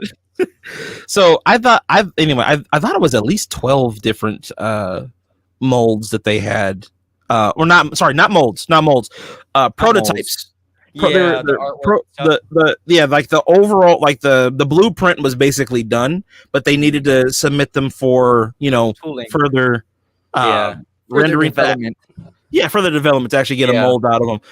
Do y'all think so? First of all, let me ask you this question. One, do you think that they're gonna move forward with any of those designs? And second, what do you think those designs are? I'll give you 2 that I think. I think one of them is an FEF, and I think another one is a New York Central Hudson. Oh, 3. I'll give you FEF, New York Central, J1E Hudson, and a Camelback.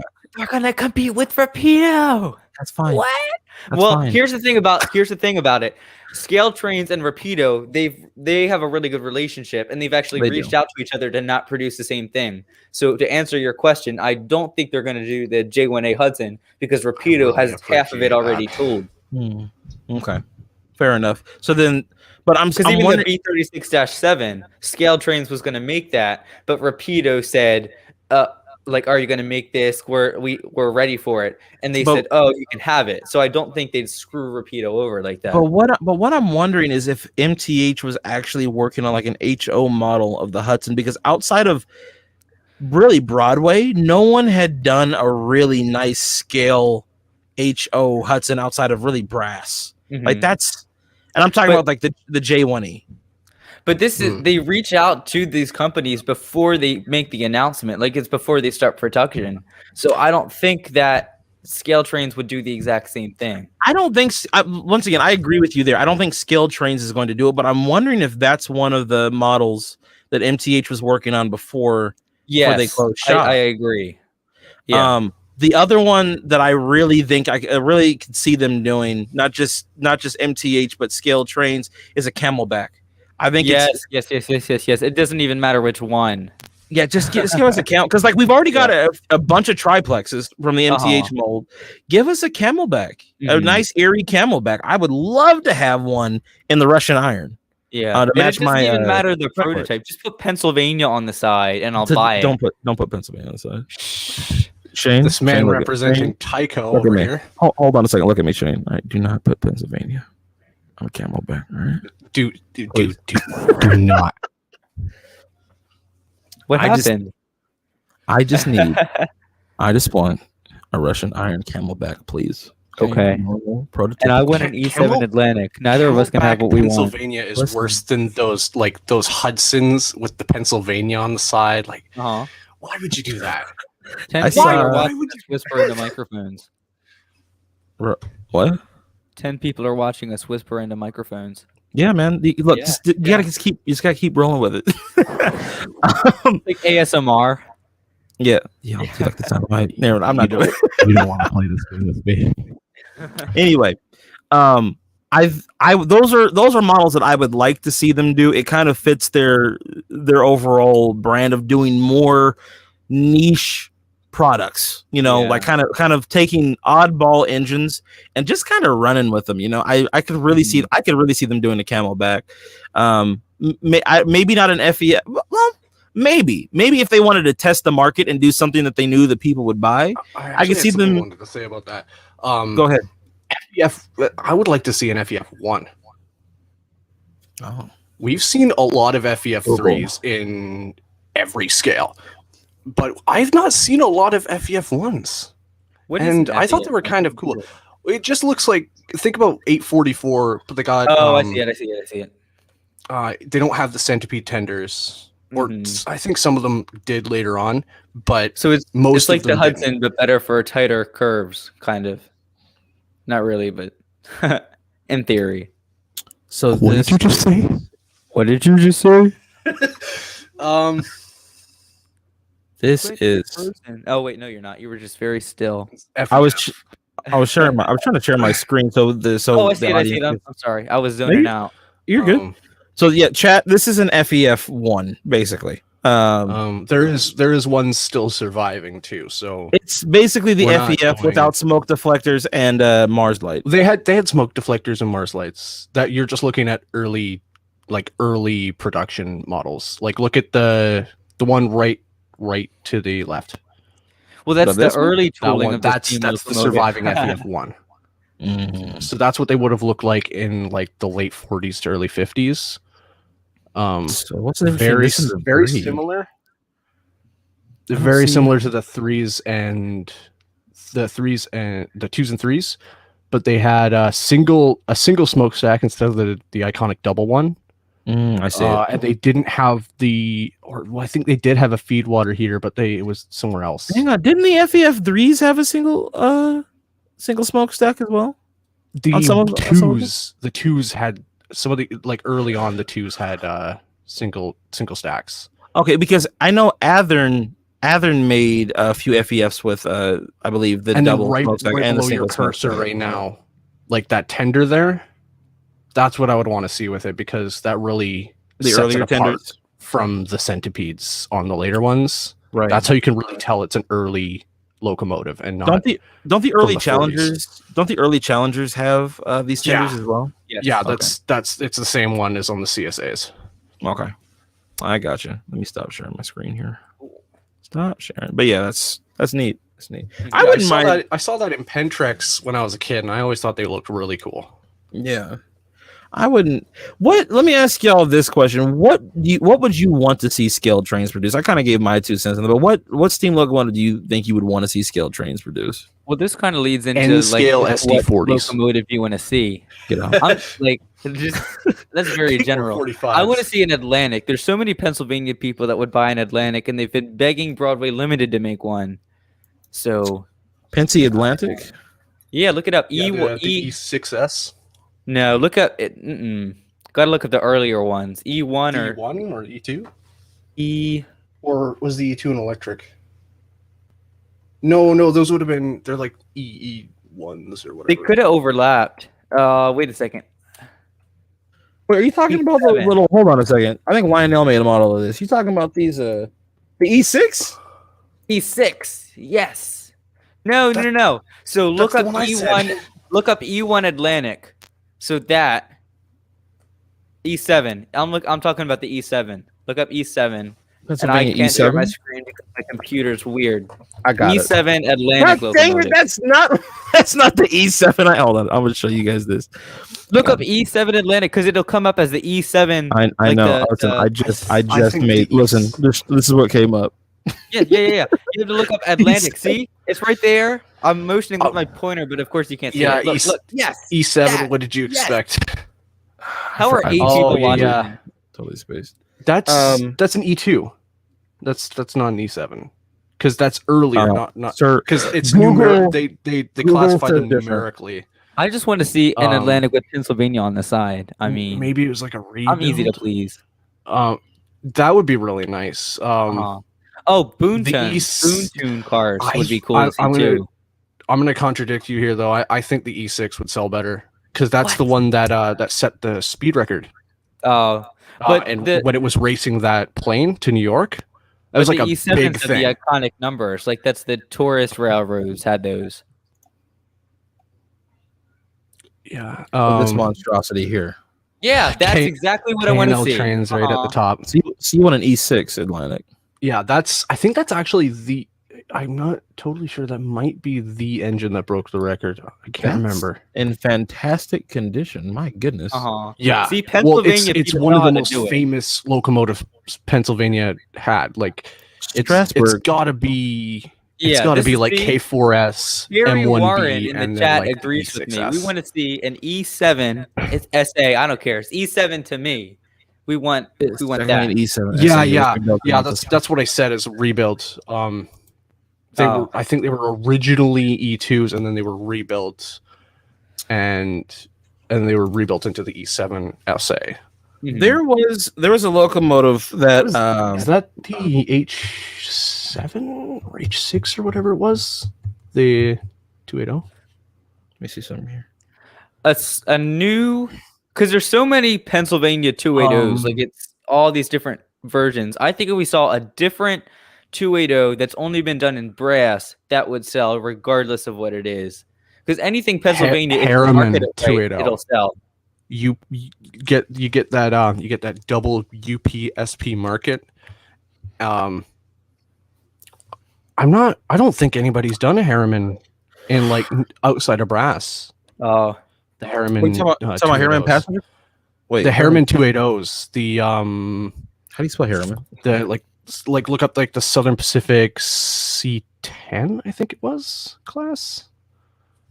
They had a bunch. Or what if we had a run of like quality doodlebugs? Like so let me those guys. So let me kind of run this back a little bit, because this is something that Adam. That might not be a Harriman, but it would be based off the Harriman design.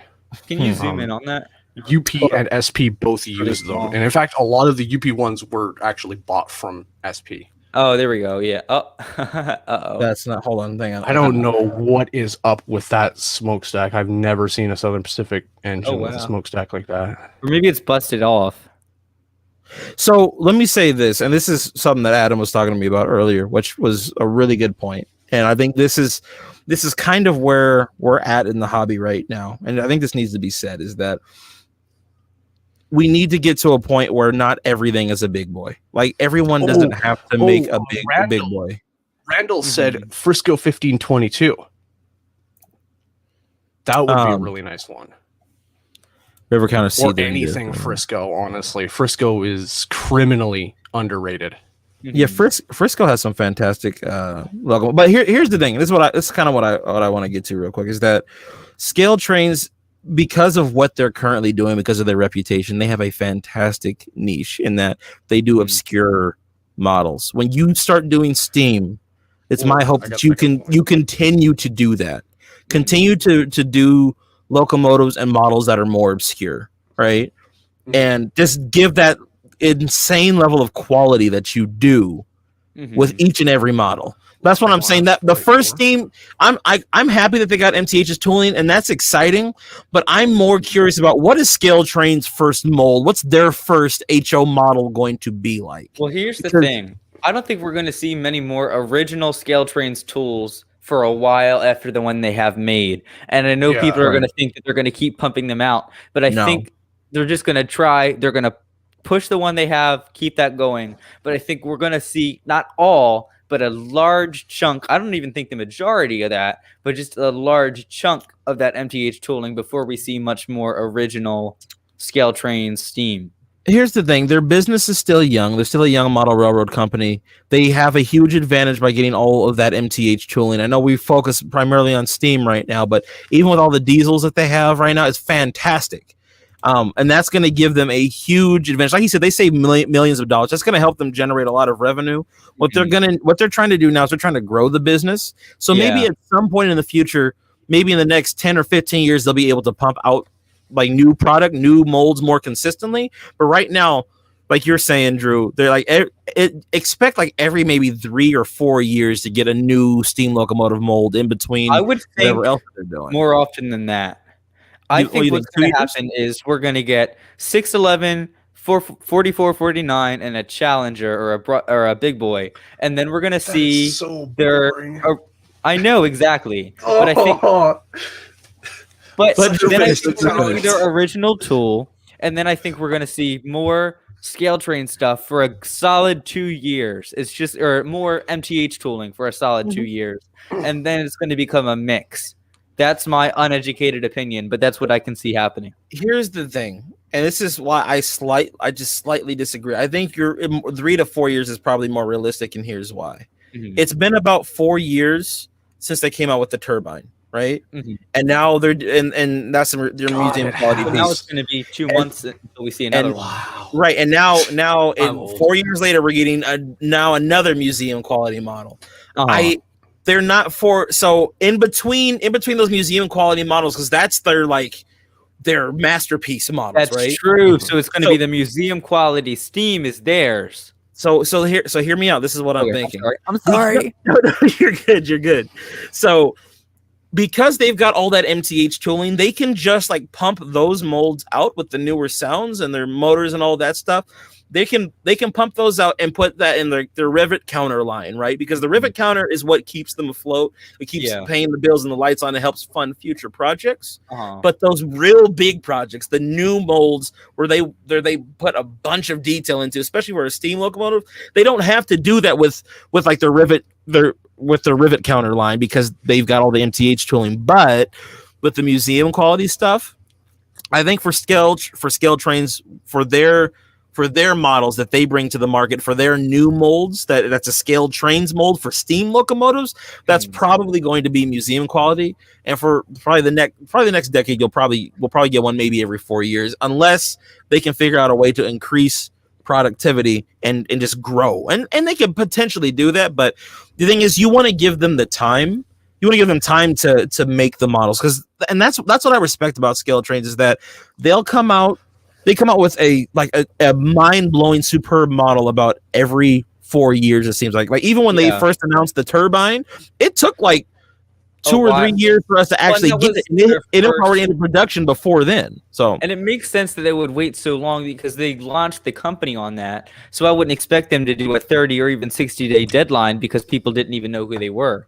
Right. But once again, that's what I was talking about earlier. They're building their brand and their reputation for creating obscure models, and I like that, and I'm 110,000% behind what Scaletrains is doing. What I would like to see from them, though, and from more model railroad companies, is figuring out how to market to the general public, because it's cool to market to these trains to people who are already in the hobby, but to get a way to market it to people who are kind of bordering the hobby, maybe doing other hobbies. And I had an idea on how to do that based on what Shane was saying in a conversation with you, Drew. But before I go on that, do you want to add anything to what I've just said so far? Cam, two things. Go. First of all, I think as of today, the responsibility of that lies on Bachmann, and I think they're doing a really good job at it. Because there's only so much that one company can do. Because they have so many sets that in their first 20 pages of their catalog are all sets, and I think every set you see, 99% of the sets are Bachmann. So I think they're doing much more than we give them credit for, than anyone gives them credit for bringing people into the hobby. But now it's going to be Scaletrains because they got MTH's track system, and just like Rapido, when they made their now debunked what is it called? Their operator line or whatever. They tried to make a budget line. And so now that didn't work out because the track cost so much to tool and it just wasn't economical. But Scaletrains has this track. And if they continue to make more operator locomotives and freight cars, then they can translate that into more sets, and they can not compete against Bachmann, but join Bachmann and spread that out. I don't think that the competition for sets should be like a competitive business thing. I think it should be both of them. I don't think they should make the same thing. I think they should make different things. Well, here's the deal. When it comes to the train sets, like everyone's going to kind of do their own rendition of like a F7 set or a Jeep 38 or whatever, right? Like everyone's going to kind of throw that around, or an 060, something like that. The $80 hobby store, like, shelf train. Yeah, it's been there for like 8 years and no one's touched. It's growing, gathering dust. Here's the thing, and this is what I'm thinking, right? So I put this in my notes too. One of the interesting things that I heard Shane talk about was figuring out a way to make the hobby more immersive. Yeah, and I briefly touched on this once again in my podcast. You can check it out on the Steam King YouTube page, but in the description and in the comment section, pin comment. But one thing that I think that they could do, listen, Scaletrains, you have a very unique opportunity right now because no one is doing this, and I can see you're positioning yourselves to Scaletrains. You are positioning yourselves to be one of the leading innovators, not just in the HO market, but in model railroading as a whole. This is what you need to start thinking about, is in order to keep the hobby alive, we need new blood, and you need to start figuring out ways to market to people that are outside of the hobby. The gaming industry does this very well, and let me explain. So for anyone who's into video games, and that's not necessarily a lot of model railroads, but anyone who's into video games, right? A lot of video games, a lot of video games will blow up on platforms because people are live streaming. Okay, live streaming is one of the best ways to get new customers to your product. What I always envisioned was this. Okay, so this ties into three things: marketing, me and my dream train layout, and how to make the hobby more immersive. Basically, tie it all together. This ties all three in together, and this is Scaletrains where I'm hoping you go, because Shane, I heard you talking about getting the hobby more immersive, and you kind of touched on accessories, but I think there was something else in there. Directly to him. I think I think there was something else in there that you were trying to get at, but you didn't want to talk about it because you got something in your back pocket that you're working on, and I got it. But we're gonna pull it out of your back pocket. I'll tell you. The whole pocket. This pocket is about Scaletrains conspiracies. So let me throw mine out here. This is my idea. Not clickbait. No. So it only took us an hour and 51 minutes to actually get to the conspiracy, right? Yeah, we'll put that in the top of the description. Conspiracies start at 1:15. But 1:51, Jesus. But anyway, so this is what I think they could do. This is what I think they might be working on, and this is what I think I could see them happening. So I envision, if let's say you had a beautiful train, let's say it's like a 4,000 square foot train layout. It's got all the bells and whistles, all the great things that you could ever want, the detailed scenery, everything in a train layout, right? On that train layout, what would be neat is if you had cameras that were located at different parts of the layout. So maybe you've got a camera at a crossing. Maybe you've got a camera that's looking at a tunnel. Maybe you got a camera that's like on a ceiling looking down on a bridge in a valley, and it's a big bridge, and you've got you've got all these cameras set up in different parts of the train layout, right? But the most important camera, and this is what Shane was talking about with you, Drew, is how to get the modeler inside the cab of the train. Mm-hmm. You take a camera, you put it in the cab of the engine, but you position the camera in a way to where it looks like you're kind of in the seat of the train, and you're looking out the windows, and you can kind of see everything passing by. And you make models like that, but you also make models that have cameras in maybe like the caboose or passenger cars. And each camera that's equipped is able to live stream or basically send a broadcast to some type of software that's on the computer. That software, you could go in like some kind of broadcasting software like OBS or even StreamYard, like what we're using. It'll take the video, broadcast it onto a social media platform like Twitch or YouTube. And now what you have the ability to do is people who are just scouring Facebook, just scouring YouTube, just scouring Twitch, they're in random parts of the internet. They've never seen anything like this before. And so the first thing they're going to do is like, wait, what is this? Model railroad live stream, live operations, click. You've got random people that have never been in the hobby. They go in and now they're sitting in a seat of a passenger car watching the scenery on this 4,000 square foot train layout go by, and now they feel like they're on an actual train trip inside the passenger car. Stuff like that is how you make the hobby more immersive. Now now check this out, me as the modeler, right, me as the engineer, I'm running all this stuff from my awesome fantastic computer. Maybe I got 2 or 3 monitors set up. And as I'm broadcasting this live stream to Twitch or wherever, right? But while I'm doing that, I'm actually able to, I'm in the cab of the engine, and I'm able to look out of the cab of my train and run my train around my layout. That would be the most fun, neat, immersive experience you could ever do. And Lionel's already doing it. Lionel came out with a caboose. I think it's their cupola camera car, where they got a camera in the caboose. We should be able to do that in HO scale as well. But the point is, the camera is broadcasting to software on the computer. You can take that video feed and then stream it. And so what that does is not only does it make it more immersive for the people that are already into trains, but now you're able, basically it's free advertisement and free marketing for people that are actually like outside of the hobby. And they might get interested and want to get into model railroading because they saw something so neat. But I know I just went on a rant, but that's kind of like the way I look at it. Before anyone says that's not possible, they make cameras that you can swallow. It's definitely possible. It's expensive, but it's possible. The Scaletrains just pop up in the chat. Hey, we love your trainers out here. Great ideas, Drayton. Hey. Yo, great. Hey. Good, bro. Appreciate you. Thanks like the idea, bro. laugh at us too much about being wrong about our conspiracy theories. No, that low key in the background, like, oh my god, bro, how are they so accurate with everything? Yeah. They even know which engines are coming out first. But Yeah, they're like, we need to scrap everything. Buy the Bachmann tooling. This Cameron guy, you blew the whistle. Yeah. he knows. He knows we're making a saddle tank 282. They're making. They know about the C10s. Damn it, that was our rivet counter. Wow. Anyway. But yeah, what do you guys think about that? Like, how do you feel about like making the hobby like more immersive in that way, like adding more technology to it for more people to be able to enjoy it on like a global scale? Well, before we move on too far, I want to continue what you were saying. So as long as they can keep the price below $50 more on that product, which I think is doable, maybe like $60. I think you can at least keep it below $60 to add a camera with either Wi-Fi or Bluetooth capability to do the streaming. And as long as you keep it low, I think that's going to be exactly what you're saying. I think if the price is too high, in my opinion, the Lionel products, the price is really high. It's just not going to be enough people buying it. But if you keep it around the price of the cameraless model, it's going to blow up.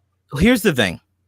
Here's the thing with a camera model, it has a different purpose than a sound model does. So you're not necessarily buying it for realism and accuracy of like the detail and the sounds. Cameron, were you about to add that?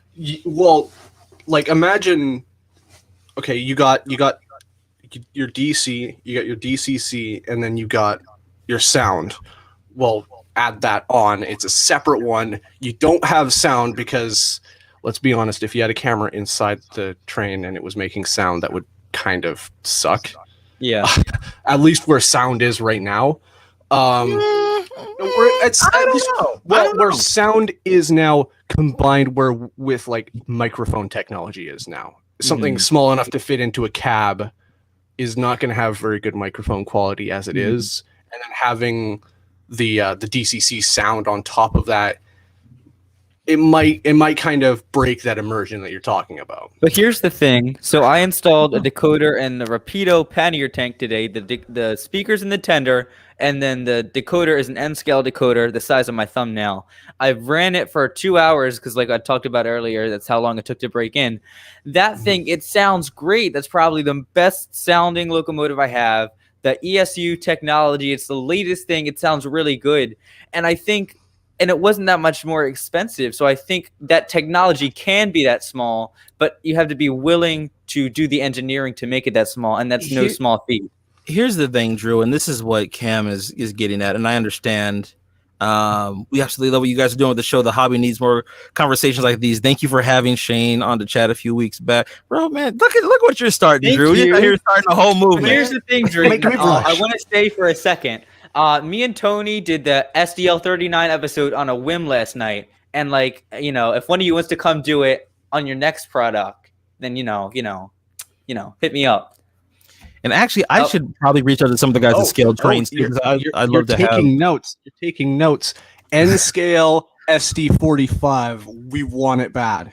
That was in the stream, wasn't it? Or that was the 39 GP39. I'm sorry. Listen, never mind. Here's gentlemen. We have a unique opportunity because Scaletrains is currently watching. So let's try to stay on target and not talk about Broadway Limited again. But so anyway, so it's really hard. So I know, right? But here's the deal. Talking about car insurance. I'm sorry. Cam, here's the thing, and I understand what you're saying. So let me address 2 points. Actually, technically 3, because whoever's watching from Scaletrains right now, they said that they played around with the Lionel caboose and they were saying that the camera quality is really bad.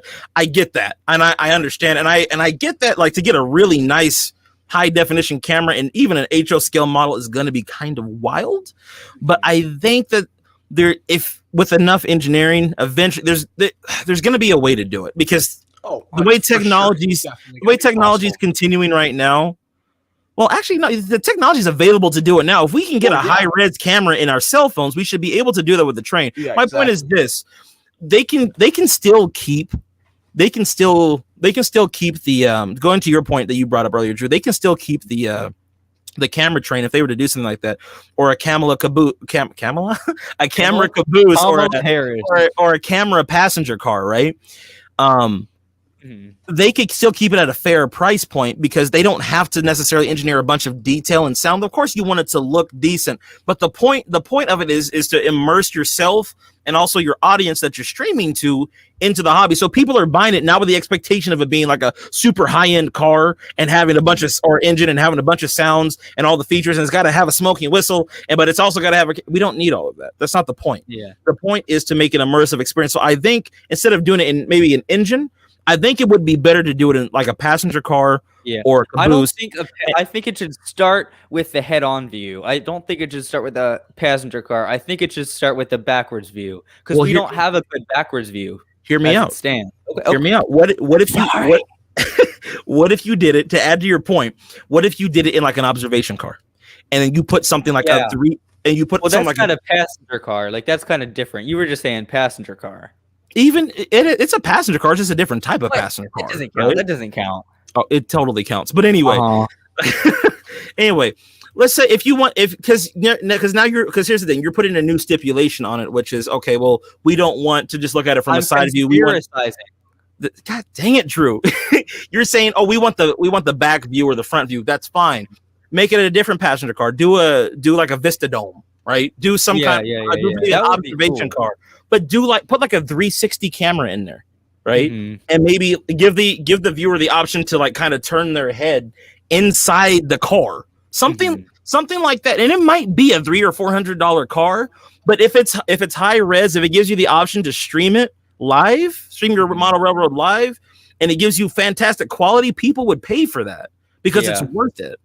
But that's just kind of how I think about it. So.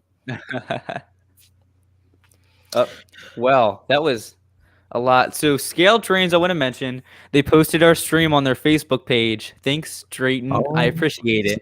And so in 4 minutes, it's gotten like 8 likes on their page. So we're hoping to get more people coming in here to watch for a good 30 seconds. Yeah, this stream. Yes. Wow. Yeah, this stream. We're on top of it. Cam, you're gonna be famous, bro. Come on. 2 videos on their Facebook page in 1 week. I'm trying to set a world record. I need to personally reach out to Scaletrains. I'd love to have you folks on my podcast as well at some point. Oh, that would be amazing. I can help you. I can help connect the dots. That'd be dope, bro. I would appreciate that because I would love. You gotta have me on. You gotta have me on. No. This is about what? I'm just joking, bro. I definitely have you on. That'd be cool. We'll have you on the live stream podcast. I'd love to have you on there. Oh, is that what you call it? The live stream podcast every Saturday. I kind of thought it was a typo. I read it live stream podcast. I was like, what? Live stream podcast. When I first read it, it was live stream podcast. All great ideas. If you think about it, much like the modern prototypes on the onboard cameras, your suggestion would essentially be event recorders. Interesting. Yeah, like I said, model train black boxes. I'm just I'm just the idea and sarcasm guy. They got to leave it to the engineers to kind of figure out how to work that one through. But I don't think anybody who does YouTube is the engineer person. Or at least videos like this. There's probably a couple of big brains out there that'll figure it out. But Andy Ambrose, this is an inside thing. I'm gonna get Rod Stewart first. I got a contact to his photographer, so it's happening. I'm sorry. Yeah, I'm sorry.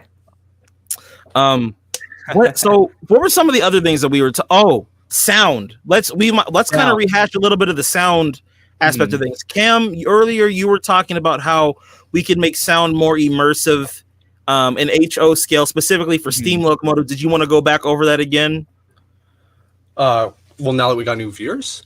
Yeah. We have 16. Wow. Is that our peak? Yeah. Nice. So. Now they're all going to leave because I started talking. Go ahead, Cam. You're good. But the thing I really want to see specifically with Steam in decoders is like a better, more variety of sounds, specifically in the engine sounds. I think whistles and bells are pretty well covered at this point. They're pretty good. Some of them could use improvement, but not a whole lot. What really needs improvement is, in my opinion, is the Revolution sound, where it goes, it's good when you're starting up, going to about 15-20 scale miles an hour. But then once you get past that threshold, the sound of the train should really start changing, as around that point, from an operator perspective, if you're really running the train, you're not going as hard on the throttle at that point. And steam engines start hard, and then they run really low. They run really light. Yeah. May I as add the on? saying goes, they can pull more than they can start, versus a diesel, which can start more than it can pull. Yeah. Right. Which is absolutely true. Running, like when you run them on simulators, or if you just watch a train running, you can tell a steam locomotive in motion isn't working as hard as when it's starting, which is the opposite for a diesel. Yeah. So let me add, if I may, Cam, let me add to what he's saying there too. So basically what we're getting at is with current decoders. So we were talking about this earlier, like the evolution of sound decoders, right? So back like a decade ago, we were really focused on getting like higher quality sound and more sound files, and we've gotten to a point in the market where like there's all these amazing sounds, right? You folks at Scaletrains, you use ESU decoders, which are phenomenal. It's different. It's not something that I hear in everybody else's products that they're offering, which makes me want to buy more of your stuff. This is the first thing, right? But here's the thing. Now that we've gotten to a point where sound, like the bar for sound has been set really high, and all the different manufacturers, TCS, ESU, even Broadway and Tsunami soundtracks, like the sound quality is it's even. Like there's some people that are a little bit better than others, not to name names, but the point is like the sound quality is generally really good across the board, right? Mm-hmm. What we now need to get into is how to make the trains sound more like trains. Now, let me give you an example, right? So on the current decoders and all decoders, steam locomotives specifically, they sound kind of dead when they start getting up to speed. And let me explain what I mean. And this is elaborating off of what Cam was talking about. So as he was saying, when the steam locomotive gets up to speed, there's different sounds that you start hearing as the train's getting up to speed. Mm-hmm. And also the cadence of those sounds might change, of certain sounds might change as well. So right now on decoders, really when I move any engine from any manufacturer of any decoder, what all I hear is chuff and whistle and bell and maybe a rod clank, a little rod clank and a little dynamo. But there's so many more sounds. Like imagine if you had a decoder, right, where let's say you're starting your train up, okay, you get up to 35 scale miles an hour. Now you start hearing different sounds. The steam engine sounds like it's breathing different, right? You're hearing different clanky noises. Now you're going up to 50. The chuffs, like Cam was saying, the chuffs get lighter, but you're hearing all those other auxiliary sounds that are on the steam locomotive. You're hearing more of those as the train gets up to speed. And then when you're coming back down, it's like the engine's gasping for air, right? Yeah. You're hearing all the air pumps and all the other auxiliary sounds. All these different sounds are playing. There needs to be more sound added at different intervals of the train speed. That if Scaletrains figured out a way to do that, you would set yourself, I mean, more than you've already done, because your products are fantastic, but you would set yourself out praises enough 10,000 miles ahead of everybody else, because everyone knows you can do fantastic detail. But if you could just, the sound, and this is what I always say on my podcast, right? The sound is such an important aspect of the hobby. If you can figure out a way to get the sounds to be more realistic, to get more of those sounds playing while the trains look absolutely beautiful like they do, dude, it's a wrap. I guarantee you, if we start seeing that kind of like diversity in the sounds, especially from steam locomotives, you're going to see DCC sound unit sales skyrocket. Mm-hmm. People are going to eat that up, especially steam locomotives, because like diesel locomotives, it's pretty easy. You just record the engine at whatever setting it's at. Like you record the prime mover at run 8 and run 7 all the way down to 1 and then idle. But like to get into specifics of like the sounds you're going to be hearing, you watch say 3985, the pacing videos of her galloping across Wyoming, you'll notice you hear like you usually hear like a hissing sound. Mm-hmm. I don't hear that in any steam locomotives on the market. I don't hear like that. I think that might be the blower that you're hearing. I'm pretty sure it's the blower. Generic steam sound. In in bigger engines, you would have the injectors, like the fuel injectors, in addition to the water injectors that every engine has. You got pop-off valves. Cylinder cocks I find are fairly well represented. They could be a little bit louder, I think, on a lot of models, but a lot of this, what is so cool about steam engines is all of the different things that are going on. It is never just as simple as throwing the throttle into notch 7. Mm-hmm. It's even if you're on relatively flat terrain, you're still playing with the Johnson bar and stuff, trying to get as much speed for as little fuel as possible. Mm-hmm. And that every little change will have an effect on the sound that the train makes, even if it's not noticeable initially. They eventually build up. And what is so cool about steam engines in service, especially if you can find recordings of steam engines back in the 50s when they were really like working to the maximum of their ability, there is so much depth in the sound. It's not just chuffing really hard. Mm-hmm. It's so much. Here's the thing, and let me say this to kind of transition us maybe to the next topic or so, but yeah, I think we exhausted this. Well, one thing I want to say before we move on. Go ahead. Because Drayton's watching right now. We've talked a lot about what we want to see in sound, and I feel like Scaletrains would be the person to do it. Can we summarize real quick what we want to see? And I know it's not all possible to happen at once, but would it be something that could be a possibility for them to look into? What do you mean? For like models, or like what do you mean? I think the steam locomotive sound features that we've been talking about. So basically, this would be my suggestion, and I understand from a business standpoint, because you don't make the sounds yourself. You partner with ESU, and you're using their technology. But here's the cool thing about ESU and the relationship that you seem to have with them is that they are very open to writing logic and on the decoder and playing around with like the functions, because Shane talked extensively about that in Drew's interview about like the different lighting options that are available, and that's all done to the ESU decoders. I'm hoping that maybe you folks can work something out to bring like basically the next generation of sound decoders, because if you look at like the history of like model railroading sounds, like first it was Lionel that kind of pioneered sound in model railroading, and then we brought that to HO, and QSI and Tsunami kind of paved the way, and then MTH brought their sounds over into HO scale, and then TCS shook the game.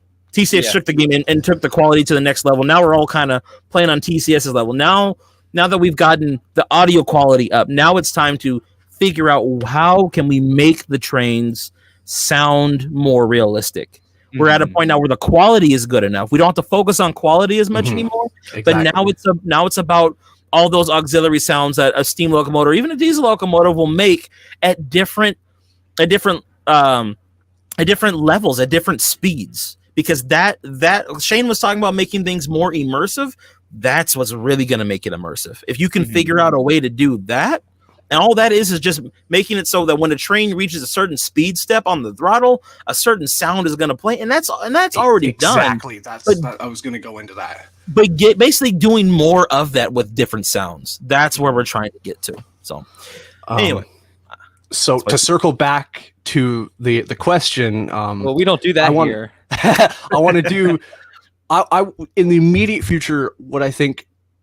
Two functions that I think would be really good would be when you know how some decoders have the function where you hear pretty much just the rod clank when you start to when they get up to speed and then they start slowing down. I would like to see something where the speed step of the locomotive will will play a different sound file altogether, with like a transition in between. I see. So like the chuffs, for example, right? Yeah, the chuffs, you get to speed step 20, 30, 20, 30, whatever it is, and it switches over to phase 2, which is it's a different sequence. It's the same amount of revolutions, but it's a different sound file altogether. It's a different. I see. It's a different set of sounds for that. For that, you could honestly get away with just 2 or 3. At first, I would like to see a wide range, but or even 2. If we got a low speed and a high speed, that would make exactly. us happy. Exactly. Have a 1 to 50 miles an hour, and then a 50 and above miles an hour. I would be super happy. That would sound great. My crazy self was like, okay, let's do it in 5 separate notches for a steam engine. So like, it's not unheard of. That's what most simulators do for the sound files on their steam engines. They'll have like 5 or 6 different sequences they go. This is what Scaletrains needs to do at your product development meeting. Just download Train Simulator 2021. No. Do not get that. Especially if you're doing sound design, do not get that. See what you did, Drew? Do you see what you did, Drew? Now you triggered him. Now you triggered him. He complained about 611. I'm complaining about V scale. You know what? That's fair enough. But I gotta recommend against getting Train Simulator 2021 as your first sim, at least. It's good if you know what you're doing and you know what to look for. But if you're a casual player, a wheel slip would be a good idea, Andy. Wheels. That'd be cool. Man, I wish there was a way to do wheel slip where the wheels were actually slipping. That's what I heard you talk about. That well, you can just. I've seen people do it where they just cover their tracks with grease. Yeah, you can do it. You can do it if you take the traction tires off. Pick the locomotive up and you put it back down. I just don't know if I'd want that to happen. Yeah, the problem is it would have to be a really light engine, and then you're sacrificing a lot of performance. I would rather never see wheel slip in model railroading. I would be fine if it guarantees that the ride quality of the locomotive. Yeah, I'd rather have a smooth drive and better pooling power than wheel slip. I agree, but I think you could have both if you did it with models that didn't have traction tires. So if you like, there are a lot of brass purists that don't use traction tires, and so what they'll do is they'll just have they'll run their engines without it, so they get the genuine wheel slip. If you could program the decoder to like increase the speed rapidly and then bring it back down without traction tires, you could probably get away with it, but the train would have to be heavy enough. Oh, exactly. Or you can buy Hornby or Rapido and the train will slip for you. Yeah. True. But like, the thing with brass is that if you're running brass locomotive, you're probably running brass cars, and brass cars are pretty heavy. No, not necessarily. My cars are plastic. But the thing is like brass modelers are really into the prototype accuracy. So they're gonna, even if the cars themselves aren't heavy, they're gonna have them weighted down most likely. Yeah, maybe it depends. I've seen a good variety of brass modelers. Some people just they love brass. Way more experience than me, so. No, but somewhat, but. I see it a lot where people have really heavy cars. I think it's really cool having really heavy cars because it feels like your train is actually pulling something. And I have a big question. I need to stop. It's really important. Yes. Our advice is being the answer is yes. This is what I wanted to talk about next. Yes. Steaming with. Listen. Everyone just stop. All right. Everybody in the house is asleep, so I would probably alarm them. It's a feature. Can we ask you a question? Would you be willing to answer, Mr. Scaletrains, if I think it's Drayton's there? Did you guys acquire the MTH patents for Steam? We talked about that for like 45 minutes. We spent way too long. Did you like if you can neither confirm nor deny? So if you could confirm easily or deny easily, that would be mucho bueno of you. Did you folks? Did you acquire the patent for the smoke units? Because the answer to this question is yes. Because if you can't say it, we understand. But let me say this now that we're on this talk, because I brought this up earlier too. So okay, hear me out. Yes, smoking whistles. YES. Here's the thing, and I think I talked about this last week or a couple weeks ago on my other podcast on my podcast as well. But live stream, link in the description. So here's the thing: we need model railroading. It gets new people into it, and anyone who's ran trains at a train show can attest to this. Model railroading gets new people that aren't used to the hobby. It gets new people interested in it by having a lot of what a lot of more serious modelers call gimmicks, right? I don't consider them gimmicks.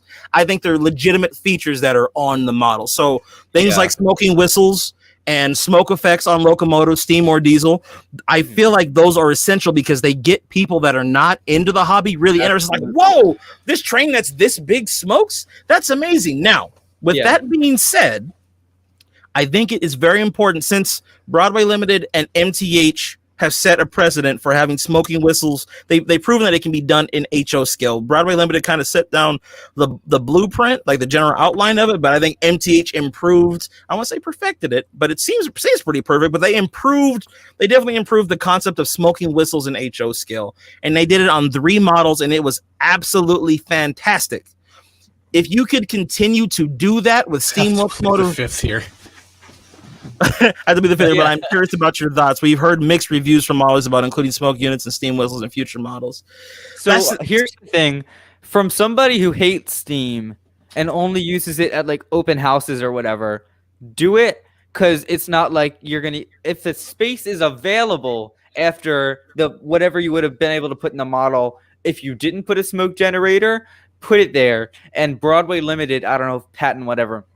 Put a switch somewhere, because I forget CVs, I forget functions. Put a switch, like just turn it off and don't worry about it. But I use it at like open houses and stuff. So even people who hate it like me, we still use it sometimes. So I mean, so that's the thing. Like the people who complain about the smoke, I don't need. Listen, you can turn it off in the models. Mm-hmm. We don't have to have the smoke on. But for those of us who do enjoy that, who even in our personal time enjoy running the trains with the smoke units on, I say features you can add to the train to make them realistic, the better.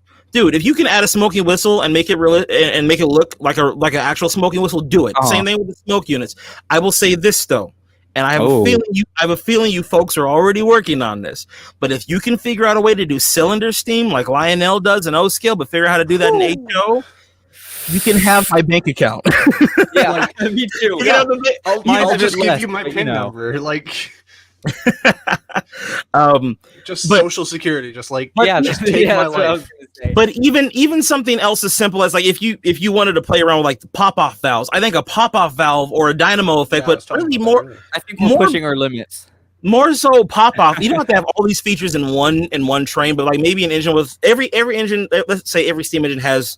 Automatically, you get the smokestack. You get an operating smokestack, right? But some of the models have smoking whistles. Some of the models have cylinder steam. Not even Lionel puts all the features in the trains at one time just to keep the cost down. But to do like a pop-off valve to where my model has been sitting here for 3 minutes and then there's a giant plume of steam that it shoots from a pop-off valve. Correct. And it's wrong. But they've got sound files for that, right? There's a fire behind me. That's what I want. Yeah, TCS, the TCS decoders do that. If the engine's been sitting there for a certain amount of time, so if they can make the sounds, then it realistically they should be able to make a smoke unit trigger with synchronized with it. Exactly. That's not the hard part. The hard part is just finding an area to in whatever model you're doing, a model that's big enough to put a smoke unit in for that specific function. But that's kind of my personal opinion. I'm kind of biased because I love smoke features, something my grandfather and I always loved. When we were looking at the model trains together, he always thought it was fantastic to see the smoke. And he was someone that grew up riding boxcars behind real steam locomotives. He always thought it was amazing to see the chuffs in sync with the smokestack and also the smoke output on the models. If you continue to do that, you add the smoking whistles, maybe pop-off valves and cylinder steam, figure out ways to add those features in, that'll make it so much more immersive and realistic. And if you did that on top of doing some of those little things we suggested with the sound decoders earlier, oh my god, you'd basically have a real train. Like, I give you my social security number. Forget the first car. I need a. You can have my house. Like Clint, like going back to. I don't own my house. You can have my house. Like, that thing already looks really good running down the tracks. The drawbar kind of distracts me, but the smoke unit and the whistle, they draw away from it. The output is so good. There are some scenes at the end of your review when you're at the club. It looks like a big boy. Can you imagine that? But now you're getting it started and you've got that smoke output, and then the engine's starting and you've got cylinder cock steam, right? And maybe a pop off. That would look so good. That's a train. Like, you look at that and that's a train. Right. So one thing Scaletrains just pointed out, it said one thing to keep in mind, there are definitely limitations to what is possible in HO, not just from a cost standpoint, but also a space issue within the models themselves. If you go back to the start when we first addressed this, I mentioned that it would be I think it would be really, especially cylinder cock, because you'd have to like find a way to fit them into the into the chat. Like, you think you could pull that video up again? We could show Drayton. Oh yeah, I can show him. Yeah, that other. Yeah. So and I do have. Go ahead. My bad. I do have to say I do have a little time limit because I have to be up early tomorrow to head out. Oh, it's someone's bedtime. We really got like 15 minutes or less left. I'm sorry. No, you're good. You're good. We can wrap it up. It is about 10 over there. So, Drayton, let me show you this, bro. This is a video. Hold on. Let me go back. Don't leave yet. This is a video of let me put it to you this way. There are other features outside of smoking whistles and pop-off valves and things that would be neat to see in HO. Like firebox flicker, moving bells, things like that. And there's a gentleman on YouTube that's actually done it in his own models. This video is pretty old. I'm about to pull it up. Hold on. It just proved this was this is an 0-3 model that he did this in. But if I just share my screen here, on a second, let me go back. Let me go share video file. Good suggestion, Drew. Yeah, man, we gotta get all the features in there. And like I said, it would once again, for the way you would probably have to do it is you're not going to be able to put all these features in every train, but to have just different, maybe even different price points or different models that you worked on where you could find a way to reasonably fit certain features in, put what you can in. One, to keep the cost of the model down, but two, for practicality's sake. Like, I understand you're not going to have the bell moving, smoking whistles, fire. Like, you're not going to have everything in every model, but put what you can in. So this gentleman here, let me pull it. What's this? Laurie McLean model railroader. He's got a fantastic YouTube channel. Check him out. But he's done decoder installs for years. But as you see here, so we got a working firebox, right? We got a firebox flicker down here, and he's got an animated fireman. And every time he shovels the coal, the firebox actually lights up. So it looks like the firebox door is open. Cab light, right? And if you look here, the bell is moving. Now, this is not H0-3, this is O-3, right? These models aren't much bigger than a standard HO model, I believe. In fact, this particular one probably is smaller. Yeah, this is a C19. So this is a smaller narrow gauge engine. So pretty tiny engines. So the point is this: we didn't tell him it has 3 decoders in it yet. I think it does have 3 decoders. However, and he's got the motor in there too. Yeah, he's got a motor for the fireman and all that. So once again, I don't necessarily need the fireman to move, but maybe just something to simulate the firebox door opening from time to time. Oh, that's kind of neat how he's got the little lamp there. But this gentleman, like I said, he put 3 decoders in this engine. So for the firebox, for the marker lights, for the gentleman with the light back here on the tender headlight, all of that, the bell swings. It's a fantastic model. He's been doing decoder installs for years, but that kind of stuff, if you could bring that to HO scale, let me stop sharing. Just bring that to HO scale, man. That's gonna so it cool. it would set the models apart from everybody else. So just completely destroy the G scale market. Yeah. Everyone's moving to HO now. There's no reason to buy O scale anymore. All we need are some LGB stains out there, and then we're fine. One thing I would really like, this is kind of prototype specific, because as far as I know, only UP and SP did this, but the ability to change the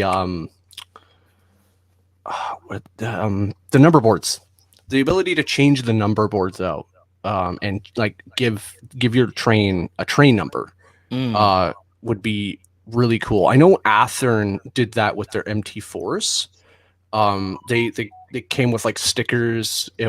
One would be the locomotive number preceded by an X, and then the other one was like 22 or 23 for the overland, I think. Or no, it was the like the daylight, the San Joaquin daylight. That's what it is. The one that went over to Tehachapi. Something like that, but it's not like a detail that you put on, but something that you can actually change and have control over. Because like Union Pacific, if you're running two engines, the engine at the front, the helper engine, should have the number boards reflecting the number of the road engine, not its own number.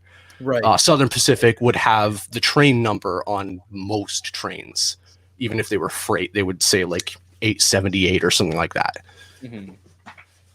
That would be really cool. I don't know how many railroads did that besides SP and UP, but SP and UP are a pretty big chunk of the market though too. Right. So just something, small things to think about for the future, but just little stuff like that. Anyway, these are kind of our general thoughts. Drew, would you like to add anything else, sir, to what's? I'm just content listening. I give my 2 cents. I just like to hear how this all pans out. I just want to say this. I appreciate, first of all, I know we're getting close to time here, but I want to say I appreciate Drew allowing me on his podcast. This is a fantastic platform. You're growing, bro. Your channel is going to blow up. I guarantee it. And Cam, Cam is so much more knowledgeable about steam locomotives than I am. It's great to have him around as a wealth of knowledge, just to kind of make be able to kind of flush out what I say. Cam can kind of figure out what I'm trying to say and say it eloquently because he knows the terminology. But from the standpoint of Scaletrains, first of all, I think that's awesome that you guys pay so much attention to your customers. Your customer service is fantastic. Just the fact that they're here. The fact that you're here in this live stream is amazing. You make fantastic models. The first model I bought from you guys, folks, was the turbine. That's the only one I have. But I'm not even a diesel guy. But you've got me looking at what is that diesel that's coming out with the SD? What? STL what? The SCL39. Yeah, SCL 38. 30 what? 38. Something like that. It's SCL39. I thought you were joking still. It's the SCL39. It's the SDL39. I'm not even a diesel guy, and I'm looking at that because it's really cool. Yeah, it's not only is it really cool. Like I didn't know a thing about it before I talked to Tony, and then he's like, "Look at this, look at this." I'm like, "Oh, that's not another Jeep or SD something." Like it's really, really cool. But here's the thing that I want you to understand, and this is the market that you're creating for yourself, and I hope you realize this, is that you're creating a market where you're known for making niche models. I understand that you have to do models that are going to guarantee you folks a paycheck. You got to keep the lights on. We're going to have our big boys, our GS4s, our J classes, but people are looking to you folks now because of the weird niche things that you do that have, some of them only been done in brass. The fact that you pay so much attention to maybe road number specific details or road name specific details. When you come over into steam and you start thinking about steam locomotives start focusing. Maybe my recommendation would be to focus on locomotives from popular railroads that are specific to a certain railroad, like the Santa Fe or the SP or UP, something popular, but pick something maybe a little more obscure because that's what you folks are known for. And that's what I think people are starting to expect from you, because you've consistently put out high quality products, and people pay attention to how amazing the detail is to what you're doing, and also how meticulous you folks are, even when it comes not just the color of the engines, but just the smallest details you'd never consider. So don't be, well, I guess what I'm saying is don't be afraid to dip your toe into the water and step into like a more obscure steam locomotive, or maybe one that's from a more popular railroad to kind of play with. For example, I'm just going to say this, a Southern Crescent, just going to throw that out there. A Southern Crescent would be fantastic. A full passenger set. That's an engine that's popular. We don't really have an accurate scale model one. Far down the road, but that would be great to see. A PS4, and you put the smoke, maybe a smoking whistle, a firebox flicker, some of that other cool stuff. Have some matching passenger cars. This would be way down the road, but something I'm not like even a that. Southern guy, and I would buy that. Something that a lot of people aren't producing, but a lot of people would want to buy, like that would be amazing. And we know you would do the detail right. So that's all I wanted to say. Thank you. This is my TED Talk. Thank you. This is my TED Talk about. I wouldn't say that Scaletrains is like niche per se, but what they do is they touch on things that are known in ways that other manufacturers don't. So, for example, the SD45s or the tunnel motors, they've both been done before many, many times. But what Scaletrains did is they had, for the tunnel motor, they had multiple runs where the first run is as delivered in the 70s and 80s. And then the second run is later down the line in the 90s and 2000s, when they had their lights removed and their window, the L windows had been covered over. I